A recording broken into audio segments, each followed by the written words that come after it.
നമ്മൾക്ക് 90 മുതൽ 99% അസുഖങ്ങളെയും ഭാരതീയ യോഗാസനത്തിലൂടെയും പ്രകൃതി ചികിത്സയിലൂടെയും ആയുർവേദത്തിലൂടെയും ചികിത്സിച്ച് ഭേദമാക്കാമെങ്കിൽ എന്തിനു വെറുതെ ഇംഗ്ലീഷ് മരുന്നുകൾക്കായി പ്രതിവർഷം 8 മുതൽ 10 ലക്ഷം കോടി രൂപ നഷ്ടപ്പെടുത്തണം? ഭാരതത്തിൽ സ്വരൂപിച്ചിട്ടുള്ള ഏകദേശം 250 മുതൽ 300 ലക്ഷം കോടി രൂപ നമ്മൾ നമ്മുടെ ദേശത്തിനായി ചിലവഴിച്ചാൽ ഒറ്റ ദിവസം കൊണ്ട് ഭാരതത്തെ ദാരിദ്ര്യത്തിൽ നിന്നും, പട്ടിണിയിൽ നിന്നും, പിന്നെ നിരക്ഷരതയിൽ നിന്നും മോചിപ്പിക്കാം. ഇതേതു മഹാനാണ് ഭാരതത്തിൽ കാലുകുത്തിയിട്ട് വളരെ ലാഘവത്തോടെ ഇത്രയും വലിയ ശക്തിയെ വെല്ലുവിളിക്കുന്നത്? ഞാനൊരു വ്യക്തിയല്ല, ഞാനൊരു മുഴുവൻ ദേശത്തിന്റെ പ്രതീകമാണ്. ഞാനൊരു ചെറിയവനുമല്ല, വലിയവനാണ്. ഇത്രയും ശക്തമായ ഒരു സാമ്രാജ്യത്തെ നന്നാക്കുവാനുള്ള ആദി, കരുത്ത്, ഇത്രയും തന്മയത്വം ഏതു മണ്ണിൽ നിന്നുടലെടുത്തതാണ് ഇദ്ദേഹം, ബാബ രാംദേവ്. എൻ്റെ മനസ്സിലും ശരീരത്തിലും ദേശം വസിക്കുന്നു. ഞാനിതൊക്കെ ചെയ്യുന്നുവോ എല്ലാം പ്രഭുവിൻ്റെ പൂജയാണ്. എൻ്റെ പ്രഭു എല്ലായ്പ്പോഴും എന്നിലും, പിന്നെ ഞാൻ എല്ലായ്പ്പോഴും പ്രഭുവിലും. ഞാൻ വളരെ ഭാഗ്യശാലിയാണ്. എന്തെന്നാൽ ഞാൻ ഈ ഋഷിമുനിമാരുടെ പവിത്ര ഭൂമിയിൽ ജനിച്ചു.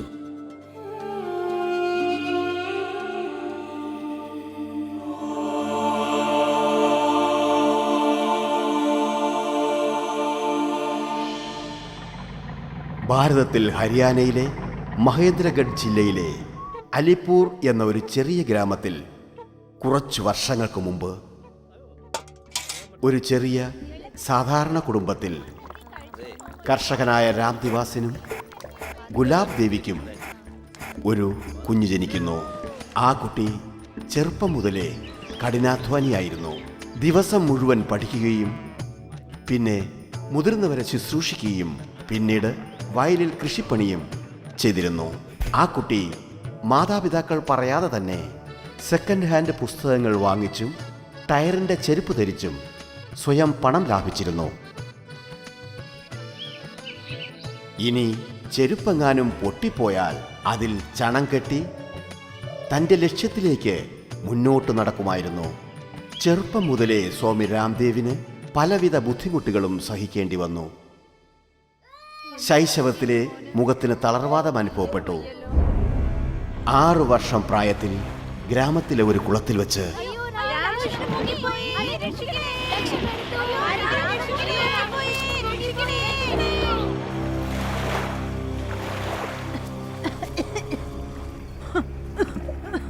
പിന്നെ വീണ്ടും അതുപോലൊരു പ്രാവശ്യം തൻ്റെ സഹോദരിയുടെ കൂടെ കളിക്കുമ്പോൾ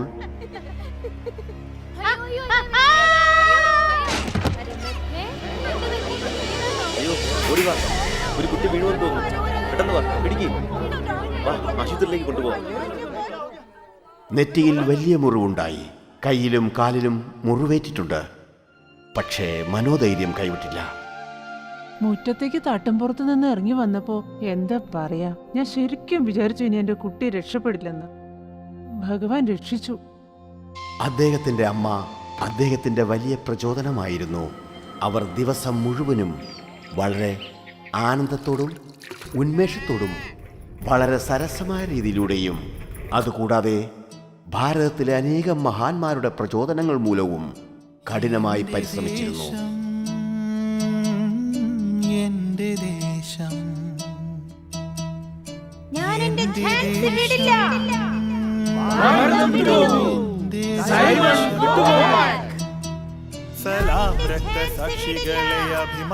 ഓരോ ദുഃഖിതരുടെയും കണ്ണുനീർ തുടയ്ക്കേണ്ടത് ഓരോ ഭാരതീയരുടെയും കർത്തവ്യമാണ്. തിളക്കും ഞരമ്പുകളിൽ ആവേശമുണ്ട്. അനന്തരം അവരുടെ വാക്കുകൾ വല്ലാതെ ഉത്തേജിപ്പിച്ചിരുന്നു. അതുപോലെ കഥകളും. പിന്നെ ബാലനായ രാംദേവ് എപ്പോഴും സ്വയം ചോദിച്ചിരുന്നു, ഈശ്വരൻ അവർക്കും എന്നെ പോലെ 2 കണ്ണുകളും 2 കൈകളും ഒരു മസ്തിഷ്കവുമാണ് നൽകിയിരിക്കുന്നത്. അതുകൊണ്ട് എനിക്കും അവരെ പോലെ മഹത്തായ കാര്യങ്ങൾ ചെയ്യാൻ പറ്റും.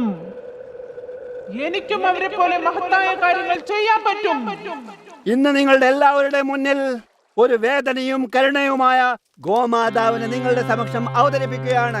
ഗോമാതാവ് ഉച്ചത്തിൽ പറഞ്ഞു, എന്ത് ജീവിതമാണെന്റേത്. ഗോമാതാവിൽ കത്തി വലിച്ച് അറുത്തു മുറിച്ച് ഗോമാതാവിന്റെ മജ്ജയും മാംസവും വിൽക്കുന്നു. ഹിന്ദുദേശമേ നിന്റെ ധർമ്മം നശിച്ചു. ഹിന്ദുദേശമേ നിന്റെ ധർമ്മം നശിച്ചു. ഗോമാതാവ്. ആർക്കറിയാമായിരുന്നു അതൊരു വലിയ കാര്യപ്രാപ്തിക്കുള്ള അരങ്ങാണ് ഒരുങ്ങുന്നതെന്ന്, അതും ആ നാട്ടിൽ തന്നെ യാതനയുടെ വർണ്ണങ്ങൾ കൊണ്ട്. ഇനിയിപ്പോൾ എന്റെ സ്ഥിതി എന്താകും? എന്നെ കൂടി കൊണ്ടുപോകാമായിരുന്നില്ലേ? ഈ കടങ്ങളൊക്കെ കൂടി എന്നെ കൊല്ലാകൊല ചെയ്യുന്നല്ലോ. അവരുടെ കയ്യിൽ പണമില്ലായിരുന്നെങ്കിൽ നിങ്ങൾ എന്തുകൊണ്ട് അവരെ സഹായിച്ചില്ല? മോനെ, കർഷകരുടെ കയ്യിൽ എവിടുന്നാ പണം? നമുക്ക് കുറച്ച് ധാന്യമേ കൊടുക്കാൻ കഴിഞ്ഞുള്ളൂ. പക്ഷെ ആ പാവങ്ങൾ എങ്ങനെ കടം വീട്ടാനാ? എന്ന് സർക്കാരിൽ നിന്ന് സഹായം കിട്ടില്ലായിരുന്നോ? എന്ത്? ഹാ ഞങ്ങളുടെ സ്കൂളിൽ പറഞ്ഞിട്ടുണ്ട്, സർക്കാരിന് പല യോജനകളുമുണ്ട് നിമ്നവർഗക്കാർക്ക് വേണ്ടി. ഉണ്ടാക്കിയിട്ടുണ്ട് രാമകൃഷ്ണ. അവ പാവപ്പെട്ടവരുടെ പക്കൽ വരെ എങ്ങനെ എത്തിച്ചേരും? എന്തുകൊണ്ട്? പാവങ്ങൾ എന്താ സർക്കാരിൽ നിന്ന് ദൂരെയാണോ? അല്ല മോനെ, ഇടയ്ക്ക് പണം കൊടുക്കുന്നവരും വിഴുങ്ങുന്നവരും ഒക്കെ ഉണ്ടല്ലോ. മറ്റുള്ളവന്റെ പണം കൈപ്പറ്റുന്നത് ഇത് അധർമ്മവും പാപവും രാഷ്ട്രീയ അപരാധവുമാണ്. ഇപ്പോഴിതിനെ പാപമെന്നോ രാഷ്ട്രീയ അപരാധമെന്നോ ഇതാണ് വിളിക്കുന്നത് രാമകൃഷ്ണ. എന്തിനാണ് കുട്ടികളുടെ സത്യസന്ധത നശിപ്പിക്കുന്നത്? ഞാൻ സത്യസന്ധതയെ നശിപ്പിക്കുന്നില്ല, യഥാർത്ഥത്തെ നേരിടാൻ പഠിപ്പിക്കുകയാണ്. എന്നാലേ ശരിയായ വഴിയിലൂടെ ഇവൻ പോകൂ. എന്റെ ദേശം സലാം രക്തസാക്ഷികളെ അഭിമാനമുണ്ട്, തിളക്കും ഞരമ്പുകളിൽ ആവേശമുണ്ട്.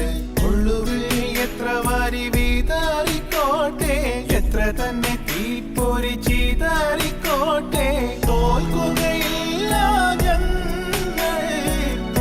ഇനിയിപ്പോൾ സമയത്തിനെ പറയാൻ കഴിയൂ, രാംദേവിനെ നേർവഴിക്ക് കൊണ്ടുവന്നോ അതോ രാംദേവ് സമാജത്തെ നേർവഴിക്ക് കൊണ്ടുവന്നോ എന്ന്.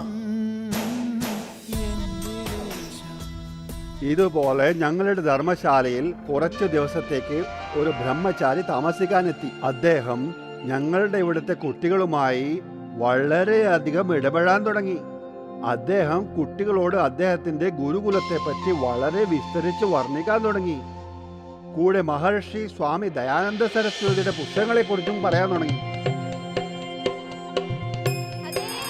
ഓയ്, ഇതൊക്കെ എപ്പോഴല്ല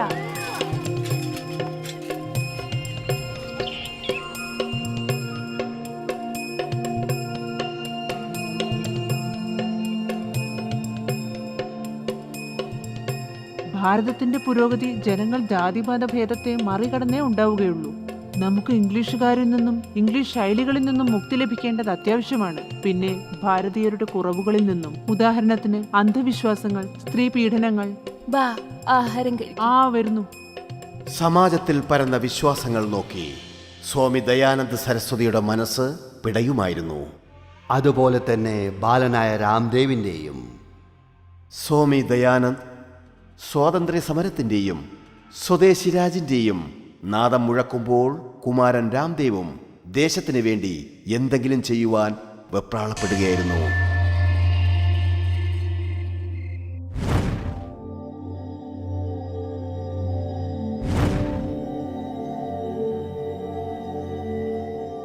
പറയാറില്ലേ, നമ്മൾ പുസ്തകങ്ങളെ തിരയാറില്ല, പക്ഷേ ചില പുസ്തകങ്ങൾ നമ്മെ തേടിയെത്തുമെന്ന്. അത് തന്നെ സംഭവിച്ചു. ഈ പുസ്തകങ്ങൾ ഒരു പുതിയ വൈജ്ഞാനിക വിചാരമുള്ള ഒരു ബാലനെ സൃഷ്ടിച്ചു, കുമാരൻ രാംദേവനിൽ. ഇനിയിപ്പോൾ രാംദേവിന് ജില്ലയിലെ സ്കൂൾ വിട്ടിട്ട് ഗുരുകുലത്തിൽ തന്നെ പഠിക്കണമായിരുന്നു.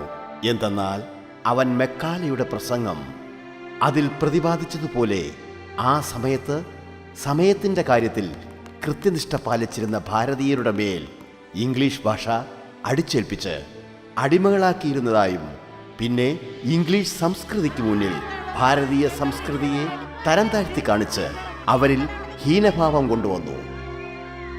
വേണ്ട, അങ്ങനെ മെക്കാലയുടെ ഒരു ഭാഗമാകാൻ കുമാരൻ രാംദേവിന് ഒട്ടും താല്പര്യമില്ലായിരുന്നു.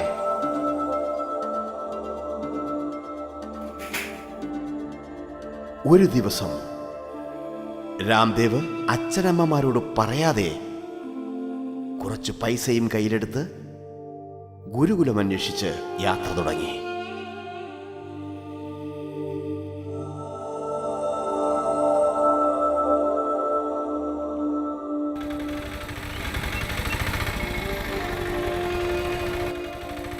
ലക്ഷ്യം വളരെ തെളിഞ്ഞതായിരുന്നു, പക്ഷേ വഴികളില്ലായിരുന്നു.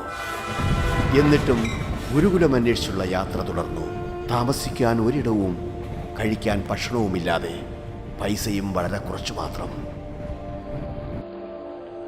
ഹരിയാനയിൽ നിന്ന് അന്വേഷിച്ച് രുഡ്കിയിലെത്തി. അവിടെ ഗുരുകുലം കിട്ടിയില്ലെങ്കിലും വേവിക്കാത്ത മിച്ചർ കഴിച്ച് തീർച്ചയായും വയറുവേദന കിട്ടി. അവിടുന്ന് എങ്ങനെയൊക്കെയോ കുമാരൻ രാംദേവ് മീററ്റിലേക്ക് തിരിച്ചു. മീററ്റിലെത്തിയപ്പോൾ ഒരു ഗുരുകുലത്തെ പറ്റി അറിയുവാനും അവന് കഴിഞ്ഞു. പക്ഷേ ഞങ്ങള് കൊച്ചു പിള്ളേരെ എടുക്കുന്നത്, നിനക്ക് താടിയും മുടിയും വളർന്നല്ലോ.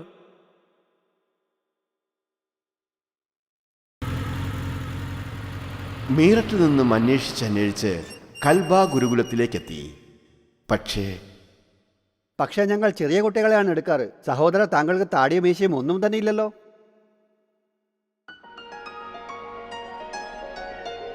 അവസാനം ഹരിയാനയിലെ കാൺപൂർ ഗുരുകുലം ഈ ബാലന് പ്രവേശനം അനുവദിച്ചു.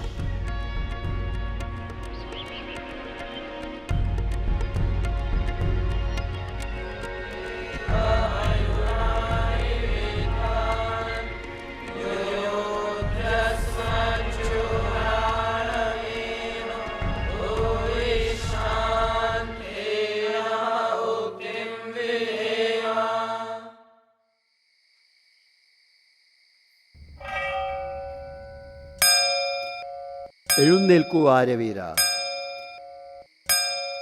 പ്രണാമം ഗുരുജി. ഇതുണരേണ്ട സമയമാണ്. പിന്നീട് രാംദേവ് കുമാരൻ ഗുരുകുലത്തിലെ എല്ലാ കാര്യങ്ങളിലും പങ്കുചേർന്നു.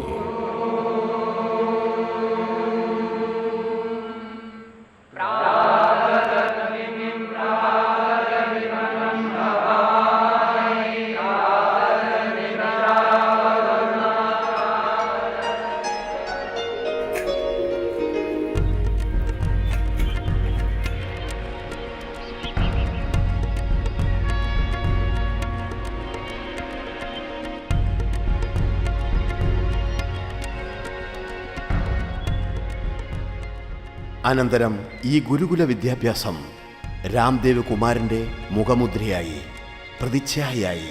വ്യായാമത്തിൻ്റെ വേറിട്ട ശൈലികൾ യോഗയിലൂടെ. ഭാവിയിൽ യോഗയിലൂടെ ഈ ബാലന്റെ വ്യക്തിത്വം അറിയപ്പെടാനിരിക്കുന്നതേയുള്ളൂ.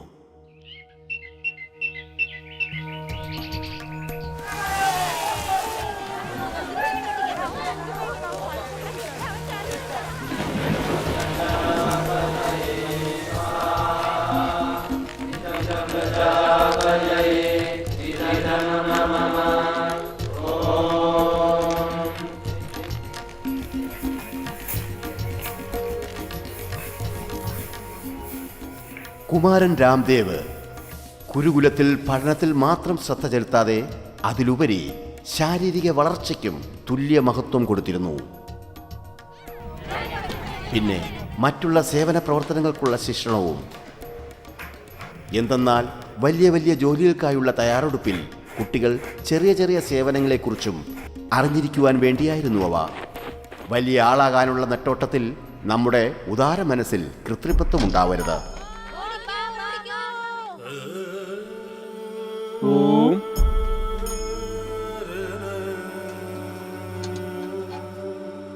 നന്ദിയുണ്ട്.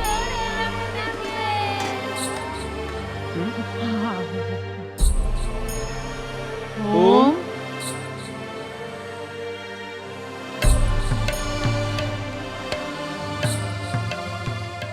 ഇല്ലായ്മ, ഈർഷ, പിന്നെ സംഘർഷങ്ങളുടെ നടുവിൽ ജീവിച്ചാലേ ജീവിതം ഒരു നല്ല മാലയാകൂ.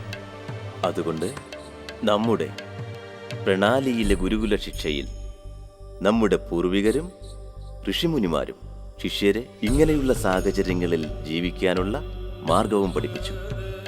ഈ പ്രതികൂല സാഹചര്യങ്ങളിൽ ജീവിതത്തിൽ വിജയശ്രീ ലാളിതരായി നേട്ടങ്ങളുടെ നെറുകയിലെത്തുവാൻ വേണ്ടിയാണിത്.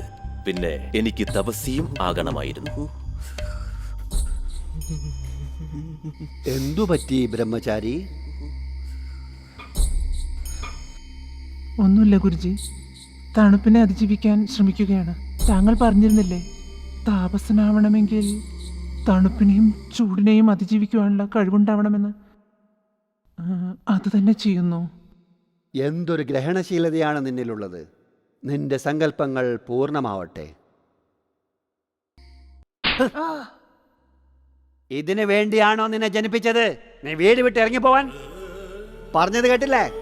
വീട്ടിലേക്ക് പോ തിരിച്ച്. ഞാൻ നിന്നോട് ചോദിക്കുകയാണ്, എന്ത് മോശമാണ് ആ സ്കൂളിന്റെ വിദ്യാഭ്യാസത്തിൽ? കുറെ അധികം അച്ഛ. മിണ്ടാണ്ടി. നിനക്ക് നിന്റെ അമ്മയുടെ വിചാരം പോലും ഉണ്ടായിരുന്നില്ലല്ലോ. വളരെ അധികം അച്ഛ. താങ്കളെ പറ്റിയും പിന്നെ പരമേശ്വരനെയും. ചിന്തയുണ്ടായിരുന്നെങ്കിൽ മറ്റുള്ളവരുടെ മുമ്പിൽ എന്തിനാ നാണം കെടുത്തുന്നത്?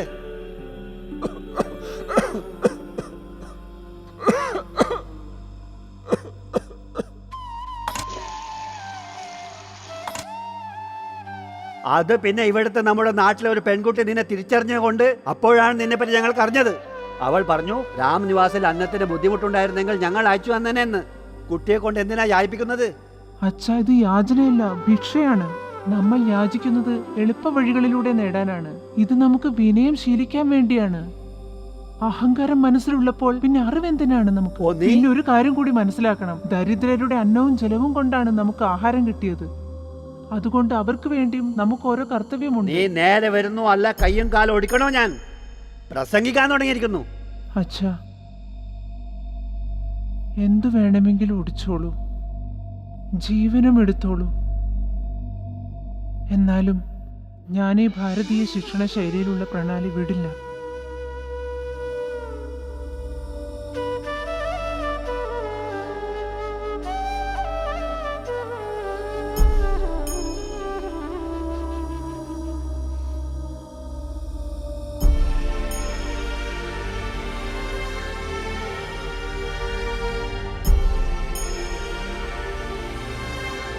ഞാൻ വിചാരിച്ചു തിരയാനാണെങ്കിലും എവിടെയൊക്കെ തിരയും.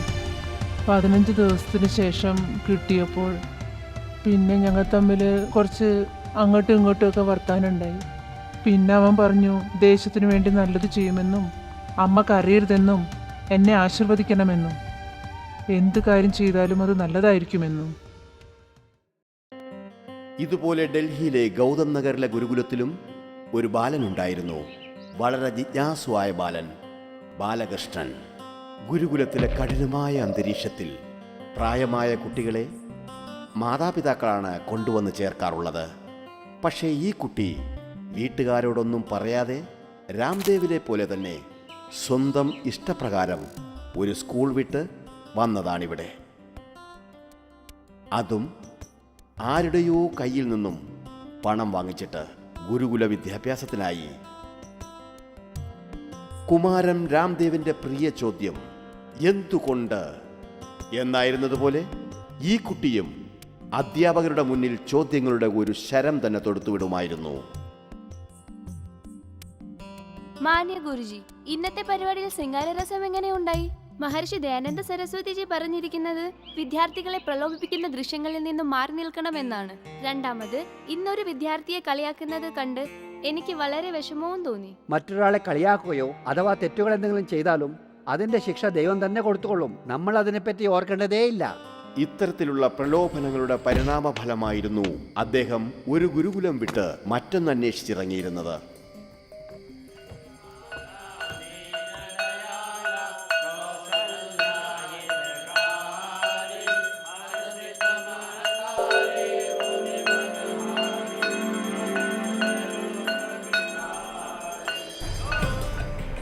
ഈ അന്വേഷണം തുടർന്നുകൊണ്ടേയിരുന്നു. ഇതുമൂലം ഒരു ഗുണമുണ്ടായത് പ്രണാലിയുടെ വേറെ വേറെ ചിന്തകളെ അറിയാൻ കഴിഞ്ഞു. രണ്ടാമത്തെ ഗുണം, ഈ അന്വേഷണ യാത്രയിൽ ഹരിയാനയിലെ കാൺപൂർ ഗുരുകുലത്തിലെത്തിയപ്പോൾ കുമാരൻ രാംദേവിനെ പരിചയപ്പെടാനും കഴിഞ്ഞു. ഉടനെ തന്നെ അവരുടെ ബന്ധം സൗഹൃദത്തിലേക്ക് നീങ്ങി. സഹോദര, നിങ്ങൾ എന്തുമാത്രം അധ്വാനിക്കുന്നു. എപ്പോൾ മുതലാണ് ഇവിടെ? അത് എന്ന് ജില്ലാ സ്കൂൾ വിട്ടോ അന്ന് മുതൽ എവിടെയാ. എനിക്ക് 3 പ്രാവശ്യം മാറേണ്ടി വന്നിട്ടുണ്ട്. എന്റെ മനസ്സിനൊരു സ്ഥിരതയില്ലേ? ചില ചോദ്യങ്ങൾക്ക് ഉത്തരം കിട്ടാതിരിക്കുമ്പോൾ മനസ്സ് വേവലാതിപ്പെട്ടു പോകും. പിന്നെ അന്യായങ്ങൾ കാണുമ്പോൾ എനിക്ക് തീരെ സഹിക്കാനും പറ്റുന്നില്ല. അന്യായങ്ങൾ ഒരിക്കലും വകവെച്ച് കൊടുക്കാൻ പാടില്ല. നമസ്തേ മുത്തശ്ശ. നമസ്കാരം കുട്ടികളെ. വരൂ വരൂ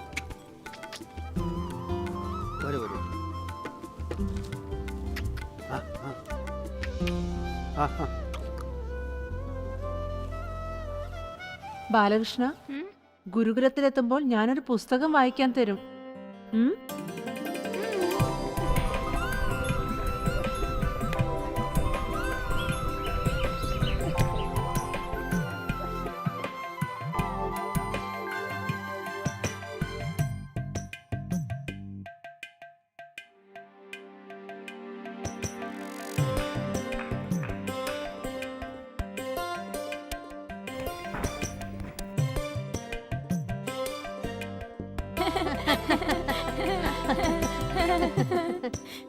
അറിയാമോ, ഞാനിത് എല്ലാവർക്കും കൊണ്ടു കൊടുക്കും. എല്ലാവരും യഥാർത്ഥ ജീവിതത്തെ തിരിച്ചറിയട്ടെ സഹോദര. എല്ലാ ജനങ്ങളും അന്ധവിശ്വാസത്തിലാണ് ജീവിക്കുന്നത്.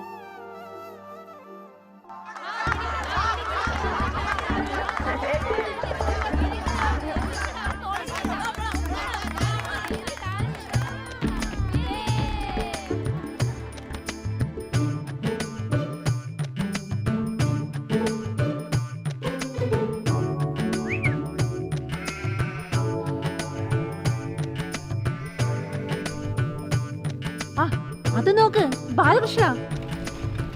ഓ മുത്തശ്ശാ, നിക്ക്, ഞങ്ങളുണ്ട് കൂടെ. ആ, വരൂ വരൂ, വേഗം വരൂ, വേഗം വരൂ.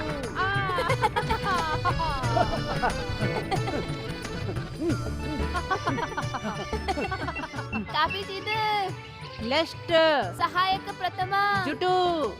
न धातु लभ्यो धातु थे. ഓ, ഗുരുജി വന്നു. ആ, ബ്രഹ്മചാരി, തയ്യാറെടുപ്പുകളൊക്കെ ആയോ? അതെ ഗുരുജി. സൂത്രങ്ങളെ പെട്ടെന്ന് തന്നെ ഓർമ്മിച്ചെടുക്കുക. പിന്നെ ഉച്ചാരണ ശുദ്ധിയും വേണം. ലേസിച്ച് चौ ചർത്തി तुमा वेघ वजने. നിഷ്ഠ. ഭാരതീയ വിദ്യാർത്ഥികളുടെ അഷ്ടാധ്യായ അന്താക്ഷരിയിൽ 1ാം സ്ഥാനം കിട്ടാൻ പോകുന്നു.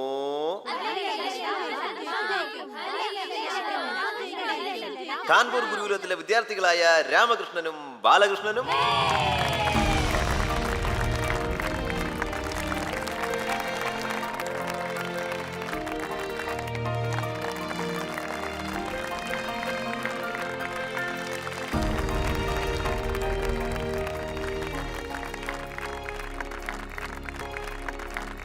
ഇവരുടെ സൗഹൃദം വീണ്ടും ആർദ്രമായി കൊണ്ടിരുന്നു. അതിനുശേഷം എപ്പോഴൊക്കെ ബാലകൃഷ്ണൻ അന്വേഷണവുമായി ഇറങ്ങിത്തിരിച്ചുവോ അപ്പോഴൊക്കെ കത്തിലൂടെ സമ്പർക്കം പുലർത്തിയിരുന്നു. ഇവർ ഏതെങ്കിലും പൂർവ്വജന്മത്തിൽ ഒരുമിച്ചുണ്ടായിരുന്നുവോ അഥവാ ഏതെങ്കിലും അവശേഷിച്ച കാര്യങ്ങൾ രണ്ടുപേരും മുഴുവിപ്പിക്കുവാൻ വേണ്ടിയായിരുന്നുവോ? എന്തെങ്കിലും ചെയ്യുവാൻ തോന്നുമ്പോൾ മനസ്സ് അവിടെയും ഇവിടെയുമൊക്കെ സഞ്ചരിക്കും. ഞാൻ ആരാകണമെന്ന് എനിക്ക് മനസ്സിലായി. എനിക്ക് ലോകത്തെ ഏറ്റവും വലിയ ഓട്ടക്കാരനാവണം. ആരും തോൽപ്പിക്കരുത്. അരേ വാ. പിന്നെ കുറച്ച് നിമിഷങ്ങൾക്കകം മനസ്സ് തോറ്റുകൊടുക്കും.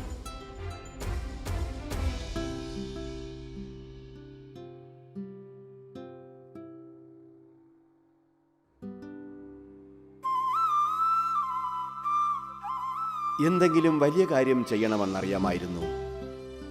സമാജത്തിന് വെളിയിൽ നടക്കുന്ന പല സംഭവങ്ങളും തിരുത്തണമെന്നവർക്കുണ്ടായിരുന്നു.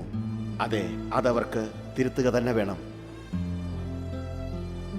ഈ തയ്യാറെടുപ്പിനിടയിൽ പ്രഭു ഒരു വലിയ മനക്കരുത്തുള്ള ശിഷ്യനെ ബാലകൃഷ്ണനുള്ളിൽ കൊണ്ടുവന്നു. വിദ്യാർത്ഥിയായ ബാലകൃഷ്ണൻ നല്ലൊരു ഗുരുകുലത്തിലെത്തിച്ചേർന്നിരിക്കുന്നു. അവിടെ അനുഭവജ്ഞാനമുള്ള ഒരു വൈദ്യനും ഉണ്ടായിരുന്നു. വിദ്യാർത്ഥി ബാലകൃഷ്ണൻ അറിവിൻ്റെ അമൂല്യനിധിയിലേക്ക് അങ്ങനെ ആഴ്ന്നിറങ്ങുന്നു. ഈ പച്ചല മരുന്നുകൾ എത്ര രോഗങ്ങളെ അകറ്റി നിർത്തും? ആരുടെ മേൽ പരീക്ഷിക്കും? ഇവിടെ വേദം പഠിക്കാൻ നിന്നെ ഇരുത്തിയിട്ട് നീ ഇപ്പൊ ഇവിടെ എന്താ ചെയ്യുന്നത്? അതെ, പച്ചല മരുന്നുകൾ. ആയുർവേദവും വേദങ്ങളിലല്ലേ ഗുരുജി? പ്രകൃതിയോട് അതിയായ താല്പര്യമുണ്ടായിരുന്ന വിദ്യാർത്ഥി ബാലകൃഷ്ണന് വെറും ഔഷധ സസ്യങ്ങളുടെ ജ്ഞാനം കൊണ്ട് മാത്രം ആർക്കും ഒരു നല്ല ചികിത്സകനാകാൻ പറ്റില്ലെന്ന തിരിച്ചറിവുണ്ടായി. ഈ പാഠം ബാലകൃഷ്ണൻ പഠിച്ചത് ബനാറസിലെ ഗുരു രഘുനാഥ് ആനന്ദ് അവധൂതിൽ നിന്നുമാകുന്നു.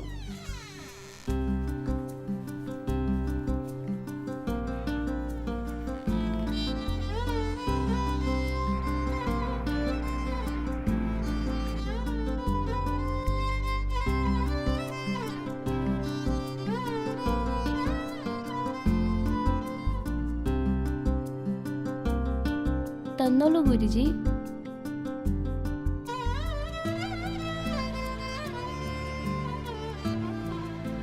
മതി, എനിക്ക് തോന്നി എൻ്റെ ഗുരുജിക്ക് ഈ പണി ചെയ്യാമെങ്കിൽ എന്തുകൊണ്ട് എനിക്കായിക്കൂടാ. പിന്നെ ആ വൃദ്ധ സന്യാസിയുടെ ശുശ്രൂഷ ചെയ്യാനും തുടങ്ങി. എന്നിലുണ്ടായിരുന്ന ഹീനഭാവങ്ങളെല്ലാം തന്നെ മനസ്സിൽ നിന്നും അപ്പാടെ മാറി.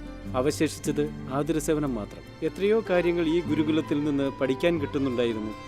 പക്ഷെ സങ്കടമുണ്ട്, പ്രണാലിയിലെ ഈ ഗുരുകുലത്തിൽ പഠിച്ചിട്ട് നഗരത്തിലുള്ള ആൾക്കാരോട് മാത്രമല്ല ഗ്രാമത്തിലുള്ളവർക്കും ഭ്രമമുണ്ട്. ഈ കാര്യത്തിൽ ഞാൻ തന്നെ എത്ര പ്രാവശ്യം സാക്ഷിയാണ്. നമസ്കാരം മാതാവേ.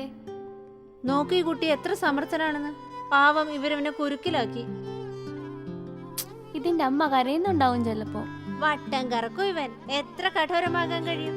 ഞാൻ എന്റെ കുട്ടിയെ ക്ലർക്കാക്കും, അല്ലാതെ ഇവനെ പോലെയല്ല. ഞാൻ എന്റെ കുട്ടിയെ ഇംഗ്ലീഷ് മീഡിയം സ്കൂളിൽ പഠിപ്പിക്കും, പിന്നെ തുരാന്ന് ഇംഗ്ലീഷ് പറയും. ഞാൻ ഗുരുകുലത്തിലൊന്നും വായിക്കത്തില്ല പിള്ളേരെ. ഇവർക്കൊക്കെ ഭാരതീയ പാഠ്യപദ്ധതിയെക്കുറിച്ച് ഓരോ ധാരണകൾ ഉണ്ടായിരുന്നു. പക്ഷേ ബാലകൃഷ്ണനും രാംദേവിനും മുഴുവൻ വിശ്വാസവും ഈ പ്രണാലിനിയിൽ തന്നെയായിരുന്നു. പിന്നീട് ഇതേ പ്രണാലിനിയിലെ ഗുരുകുലത്തിൽ നിന്നും രാംദേവ് തന്റെ ഗുരു ആചാര്യ പ്രദ്യുമ്നായിജിയിൽ നിന്നും മഹർഷി പാണിനിയുടെ വ്യാകരണത്തിന്റെ അഷ്ടാധ്യായം ഹൃദിസ്ഥമാക്കി.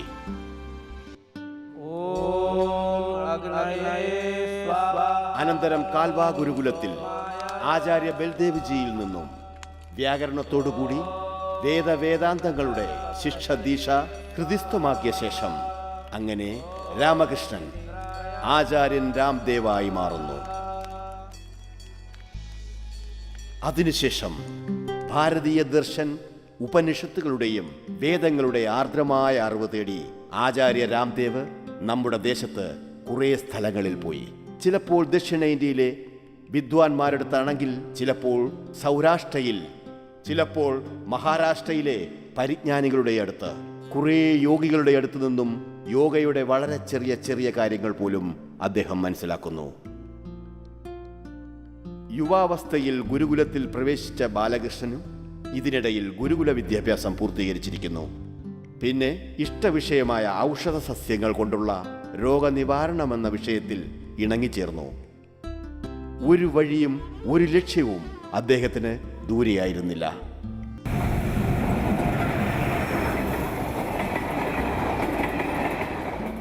എവിടെയെങ്കിലും ഒരു രോഗത്തിന്റെ ചികിത്സയുണ്ടെന്നറിഞ്ഞാൽ അവിടെ അദ്ദേഹം എത്തിപ്പെടുന്നു.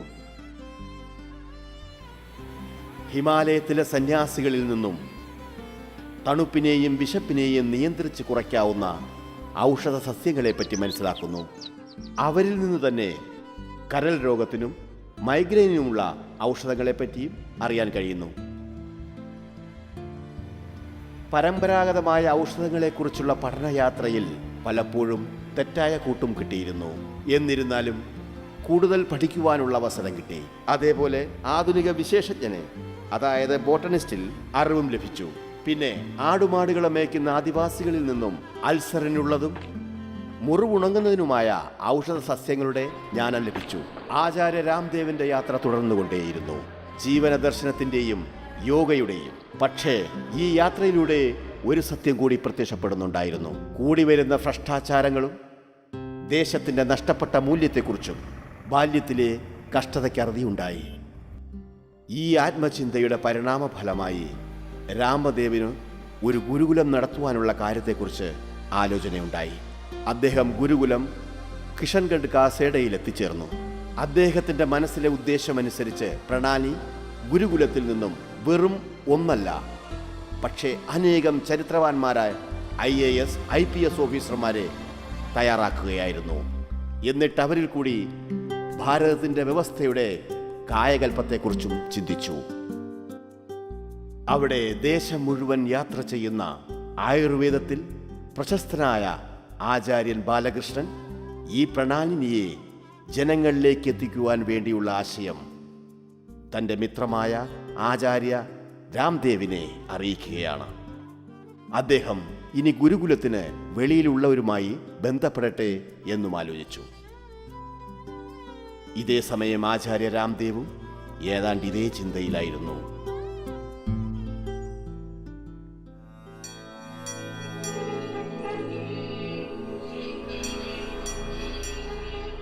പിന്നീട് അവർ രണ്ടുപേരും ഹരിദ്വാറിലേക്കെത്തി.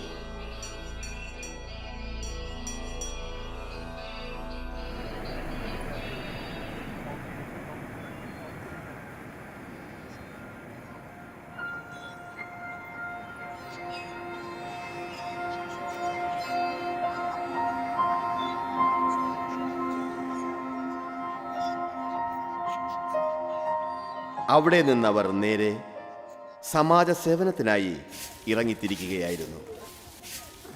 ഓ മഹാരാജാവേ, നിങ്ങൾ എന്തിനാണ് ഇത് ചെയ്യുന്നത്? ഞങ്ങളുടെ ജോലിയാണ്, ഇതെല്ലാം ഞങ്ങളുടെ ജോലിയാണ്. നമ്മുടെ പരിസരം ശുദ്ധിയാക്കി വെക്കാൻ നാം ഓരോരുത്തരും ചിന്തിക്കണം. തീർച്ചയായും ഞങ്ങൾ ചെയ്തോളാം. നന്നായി വൃത്തിയാക്കിക്കൊള്ളാം. അല്ലയോ മഹാരാജ്, അവിടെ അമ്മയുടെ അവസ്ഥയും നോക്കി വരാം. ശരി, നടന്നോളൂ. ഒന്ന് വേഗം പോ, അവരോട് നിൽക്കാൻ പറയൂ, എനിക്ക് അവരോട് സംസാരിക്കാം. ഞാൻ പോകാം. പ്രണാമം, നിങ്ങളെ ഗുരുജി കാണാൻ വന്നിട്ടുണ്ട്. വാ മോനെ, മോനെ വാ. പ്രണാം ബാബ. വന്നാലും നമസ്കാരം. രാം രാം മകനെ, എനിക്കുള്ള മരുന്നുണ്ടോ? ഹാമാ, നിങ്ങൾക്ക് വേണ്ടി മരുന്ന് കൊണ്ടുവന്നിട്ടുണ്ട്. നന്നായിരിക്കട്ടെ. പ്രണാമം സ്വാമിജി. നമസ്കാരം. നമസ്കാരം. പ്രണാമം മഹാരാജ്. വളരെ സന്തോഷം തോന്നുന്നു കണ്ടതിൽ. നിങ്ങളെക്കുറിച്ച് ധാരാളം കേട്ടിട്ടുണ്ട്. ഇവർക്ക് ഇവിടെ നിന്ന് ശ്രീ ശങ്കർ ദേവിജി മഹാരാജിൽ നിന്നും അദ്ദേഹത്തിന്റെ കൃപാലുബാഗാശ്രമം നോക്കി നടത്തുവാനുള്ള അവസരം കിട്ടുന്നു. ഞങ്ങൾക്ക് എന്തുവാ കൊണ്ടുവന്നേ? നിങ്ങൾ എന്റെ ദൈവമാണ്.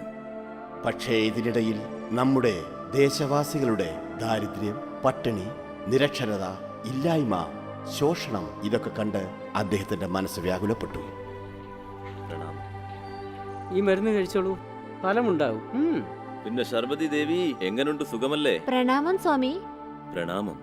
കുറച്ച് ആശ്വാസമുണ്ട് സ്വാമിയുടെ മരുന്ന് കഴിച്ചിട്ട്. ഇനി നിന്റെ ഭർത്താവ് നിന്നെ കള്ളു കുടിച്ച് തല്ലുന്നത് നിർത്തിയാലേ ബാക്കി കൂടി ഭേദമാവുകയുള്ളൂ. ഞാൻ പറയുന്നൊന്നും കേക്കില്ലെന്നേ. എവിടെയാണ് അദ്ദേഹം? കള്ള് ഷോപ്പിലായിട്ടുണ്ടാവും. ശരി, വരൂ, നമുക്ക് അയാളെ പറഞ്ഞു മനസ്സിലാക്കാം. കുറെ കുടുംബങ്ങളെ ഈ മദ്യം നശിപ്പിച്ചിട്ടുണ്ട് മഹാരാജ്. ആരാണ്? എന്ത് ജോലിക്ക് വേണ്ടിയാ വന്നത്? അയ്യോ സോദര, നിങ്ങളുടെ തന്നെ കാര്യത്തിനാണ് വന്നത്. എന്റെ ഭർത്താവിന്റെ കള്ളുകൂടി നിർത്തി തരണേ. എന്റെ ഈശ്വര, നിങ്ങളുടെ ഭർത്താവും കള്ളു കുടിക്കാറുണ്ടോ? ചിലപ്പോൾ ഭാര്യമാരുടെ വേവലാതികൾ കേട്ടു, ചിലപ്പോൾ ഭർത്താക്കന്മാരുടെ ദുർദശയും കാണുന്നു. നിയമ നടപടികളുടെ നിഷ്ഠുരത, നാട്, ജാതി, ഭാഷ എന്നിവയുടെ പേരിലുള്ള അക്രമങ്ങൾ, അങ്ങനെ ദേശം നീറുന്നതും കാണുന്നു. രോഷാഗ്നിയിൽ ജാതിമതങ്ങൾ പരസ്പരം കടിച്ചു കീറുന്നു. പലപ്പോഴും ഒരു പക്ഷക്കാർ മറുപക്ഷക്കാരുടെ സമ്പ്രദായ രീതികൾ എതിർക്കുന്നു. പക്ഷേ അത് ധർമ്മത്തെ വളർത്താനായിരുന്നില്ല, സ്വന്തം സമുദായത്തെ ഉയർത്താനായിരുന്നു. എന്താ സഹോദര, എന്താ ഇത്ര വലിയ ആഘോഷം? ഇവരുടെ മതം മാറാൻ പോവുകയാണ്. മതം മാറുന്നു? എന്തിന്? അവന്റെ അച്ഛന് തീരെ സുഖമില്ലായിരുന്നു. പുറത്തുനിന്നുള്ള ആൾക്കാർ വന്നിട്ട് അദ്ദേഹത്തെ നന്നായി പരിചരിച്ചു. മരുന്ന്, വീട്ടു ചെലവ്, എല്ലാ കാര്യങ്ങളും അവർ തന്നെ ചെയ്തു കൊടുത്തു. പിന്നെ മതം മാറിയാലുള്ള പ്രയോജനങ്ങളും പറഞ്ഞു കൊടുത്തു. അതുകൊണ്ട് അവർ മതം മാറി. മറുവശത്ത് ഭ്രഷ്ടാചാരങ്ങളെപ്പറ്റിയും അപരാധങ്ങളെപ്പറ്റിയും പിന്നെ ബലാത്കാരങ്ങളെപ്പറ്റിയുമുള്ള വാർത്തകൾ കേട്ട് മനസ്സ് വളരെയധികം ദുഃഖിച്ചിരുന്നു. ഈ ചിന്തയിൽ ജനിക്കുന്ന ആക്രോശം കൊണ്ട് സ്വയം നമ്മുടെ ഊർജത്തിൻ്റെ പതനം ഉണ്ടാകുന്നു. ഇത്രയുമധികം പ്രശ്നങ്ങൾക്ക് വേണ്ടി മുദ്രാവാക്യം മുഴക്കണമെങ്കിൽ ആദ്യം തന്നെ നമ്മുടെ ആത്മശക്തിയെ ഉണർത്തണം. മറ്റുള്ളവരെ ഉണർത്തുന്നതിന് മുമ്പ് സ്വയം ഉണരണം.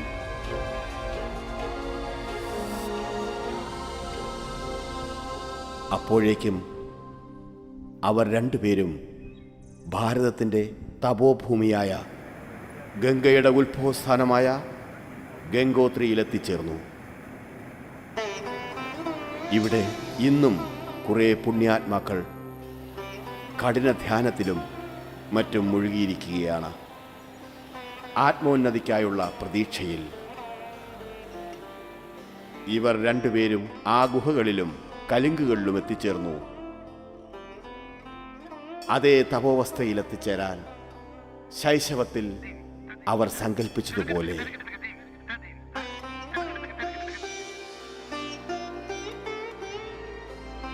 അജ്ഞതകളിലേക്കിറങ്ങി ജ്ഞാനം കൈവരിക്കാനും. എന്തെന്നാൽ നിശ്ചിന്തകനായി ചിതിയിലെത്തിയാലേ ദിവ്യചിന്തകളുടെ ആവിഷ്കാരമുണ്ടാവുകയുള്ളൂ. സ്വയത്തിന്മേൽ സ്വയത്തിൻ്റെ വിജയമുണ്ടാവും. അതായത് ആരാണോ ഇന്ദ്രിയങ്ങളെ നിയന്ത്രിച്ച് പ്രേരിപ്പിക്കുന്ന സുഗന്ധങ്ങളെ നീക്കി സദാചാരവും സത്യവും സഹനശീലതയും കൊണ്ട് യോഗി മാർഗത്തിലൂടെ സഞ്ചരിക്കുന്നുവോ അവിടെ അവന് തൻ്റെ ലക്ഷ്യം കാണാൻ കഴിയും. അല്ലെങ്കിലും ഇന്ദ്രിയങ്ങളെ നിയന്ത്രിക്കാനും പിന്നെ ആധ്യാത്മത്തിൻ്റെ വിശപ്പും എൻ്റെ ഉള്ളിൽ ചെറുപ്പം മുതലേ തന്നെ ഉണ്ടായിരുന്നതാണ്. അതും എനിക്ക് വെറും 10 വയസ്സ് മാത്രം പ്രായമുള്ളപ്പോൾ. അതേപോലെ ഈ സമാജത്തിനെ നന്നാക്കാനുള്ള ആഗ്രഹവും ചെറുപ്പം മുതലേ എന്നിൽ പൊട്ടിമുളിച്ചിരുന്നു. അച്ഛൻ ഈ ബീഡി ഹൂക്കിയും വലിക്കുന്ന നിർത്തിയില്ലേ ഞാൻ ഭക്ഷണം കഴിക്കില്ല കേട്ടോ.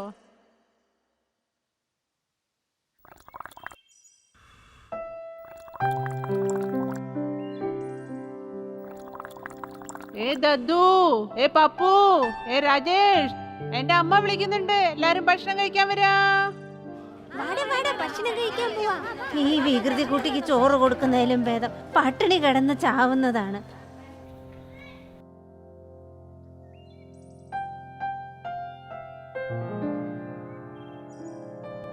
ഇതാ കഴിച്ചോളൂ. ഞാൻ കഴിക്കില്ല. കഴിക്കടാ. ഞാൻ കഴിക്കില്ല. കഴിക്കടാ. ഞാൻ കഴിക്കില്ല.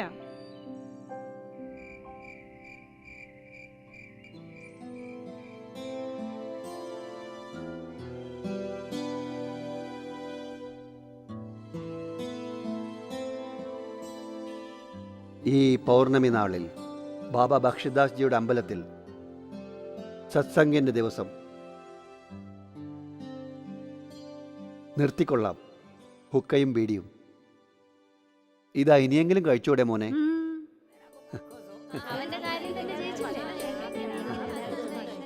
ഇതാ കഴിച്ചോളൂ മോനെ. കുട്ടികൾ ഭക്ഷണം കഴിച്ചില്ലെങ്കിൽ അവരുടെ ഹൃദയം തേങ്ങും മോനെ.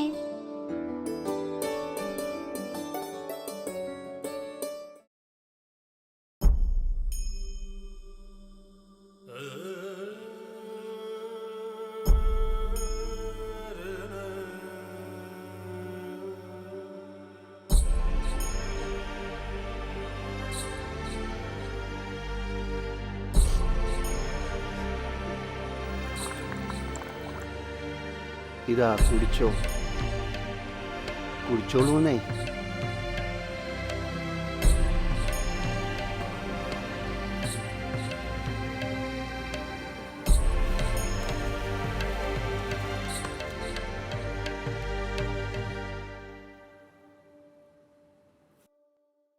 സുമിത്രേ, മോനെ കുറിച്ച് എന്തെങ്കിലും വിവരം കിട്ടിയോ? എന്തേ നിങ്ങളുടെ ഭർത്താവ് അന്വേഷിക്കുന്നില്ലേ? എന്ത് പറയാനാ, അദ്ദേഹം പറയുന്നത് അവൻ ശരിയായ പാതയിലൂടെയാണെന്ന്. അവൻ അങ്ങനെ പൊക്കോട്ടെ, അവനെ ആരും തടുക്കണ്ടെന്ന്. ആ, നിങ്ങളുടെ ഭർത്താവും എത്ര ബുദ്ധിമുട്ടിയാണ് കല്യാണത്തിന് തന്നെ സമ്മതിച്ചത്. ഇനി എന്ത് പറയാനാ. ചിലരൊക്കെ നമ്മുടെ നല്ല വീട് വിട്ട് ആർക്കറിയാം എന്താ തിരയുന്നെന്ന്. കാട്ടിലും മലകളിലും അറിയില്ല എന്തിനാണെന്ന്. നമ്മൾ മനസ്സിലാക്കേണ്ട ഒരു കാര്യം, എപ്പോഴാണോ ഒരു വ്യക്തി ധ്യാനം കൊണ്ട് സ്വന്തം വ്യക്തിത്വത്തെ തിരിച്ചറിയുന്നത് അതുവരെ അവൻ്റെ ആത്മശക്തി ഉണരുന്നില്ല. പക്ഷെ നമുക്ക് നമ്മുടെ മനസ്സിനെ കടിഞ്ഞാണിടാൻ കഴിയും. അർജുനനും ഒരു പ്രാവശ്യം കൃഷ്ണനോട് പറഞ്ഞിരുന്നു, നമുക്ക് വായുവിനെ നിയന്ത്രിക്കാനാകും, പക്ഷെ മനസ്സിനെ അത് ധ്യാനത്തിലായാലും അലഞ്ഞുകൊണ്ടേയിരിക്കും. ഒന്നുകിൽ കഴിഞ്ഞ കാലത്തിൻ്റെ സ്മരണയിൽ, അല്ലെങ്കിൽ ഭാവിയെപ്പറ്റിയുള്ള ആശങ്കയിൽ. നമ്മൾ മനസ്സിലാക്കേണ്ട കാര്യം ഇതാണ്: ഭൂതം അത് നഷ്ടപ്പെട്ടതാണ്, ഭാവി ഇനിയും വന്നിട്ടുമില്ല. അതാണ് യോഗയുടെ അർത്ഥം. വർത്തമാനത്തിൽ ജീവിക്കൂ.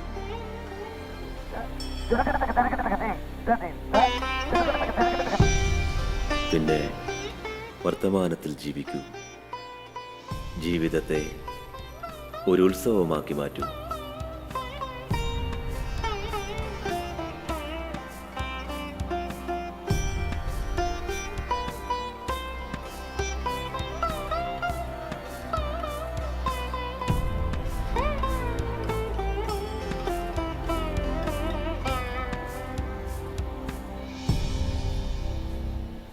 എന്തേ സ്വാമിജി, എന്തെങ്കിലും മാറ്റമുണ്ടോ?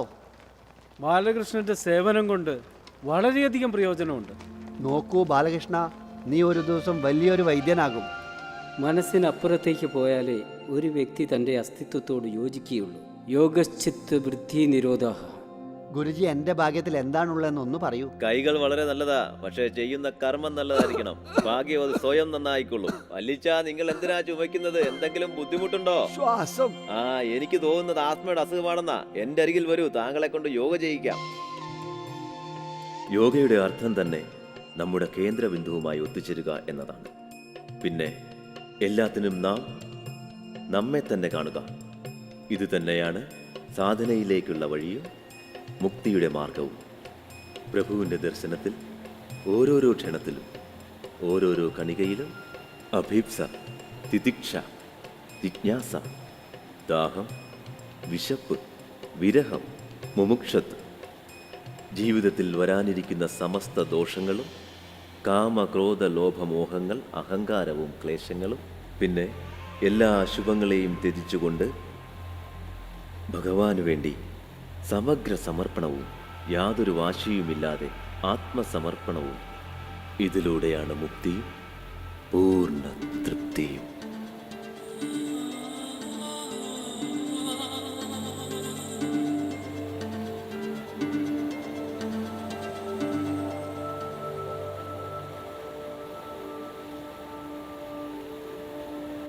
പിന്നെ എവിടെയാണ് അനുജ? എങ്ങനെയുണ്ട്? സുഖമല്ലേ? ഒന്നും പറയാൻ തോന്നുന്നില്ല. പ്രഭുവിൻ്റെ സ്മരണകളിൽ മുങ്ങിത്താഴാൻ കൊതിയാവും. ആചാര്യ രാംദേവും ഇതുതന്നെയാണ് ആഗ്രഹിക്കുന്നത്. പക്ഷേ എന്താ, ഇതായിരുന്നോ അദ്ദേഹത്തിൻ്റെ ജീവിതോദ്ദേശം?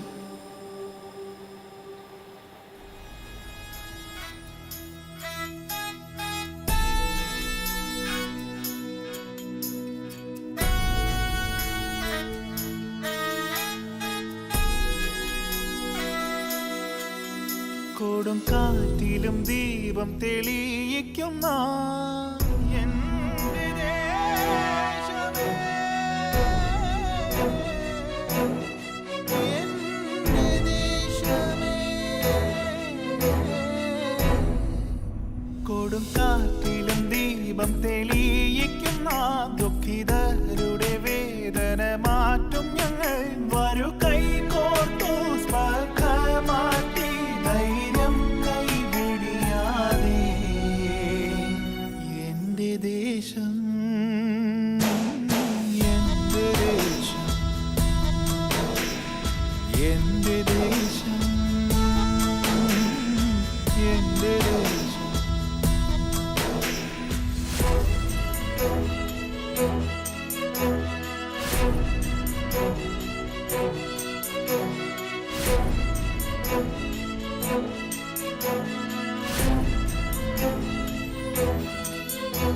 അവർ പറഞ്ഞു വെളിച്ചം വരുത്തുമെന്ന് ദേശമേ. അവർ പറഞ്ഞു വെളിച്ചം വരുത്തുമെന്ന്, ഓരോ മൂലയിലും ഇരുട്ട് മാറ്റുമെന്ന്. മോഹങ്ങളിൽ അന്ധരാക്കി കള്ളപ്പണം ഉണ്ടാക്കി. എൻ്റെ ദേശം, എൻ്റെ ദേശം, ഓ അനുജ, ബാലകൃഷ്ണ,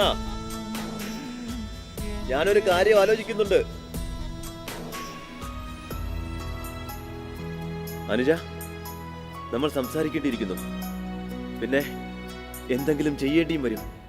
ആചാര്യ രാംദേവിനും തോന്നി ആത്മസ്വരൂപത്തിൽ നിന്ന് വരാനും പോകാനും ഉപയോഗപ്പെടുത്തുന്ന ആ ഊർജത്തെയും ആ ഉണർവിനെയും സമാജത്തിൻ്റെ നന്മയ്ക്കായി ഉപയോഗപ്പെടുത്തണം.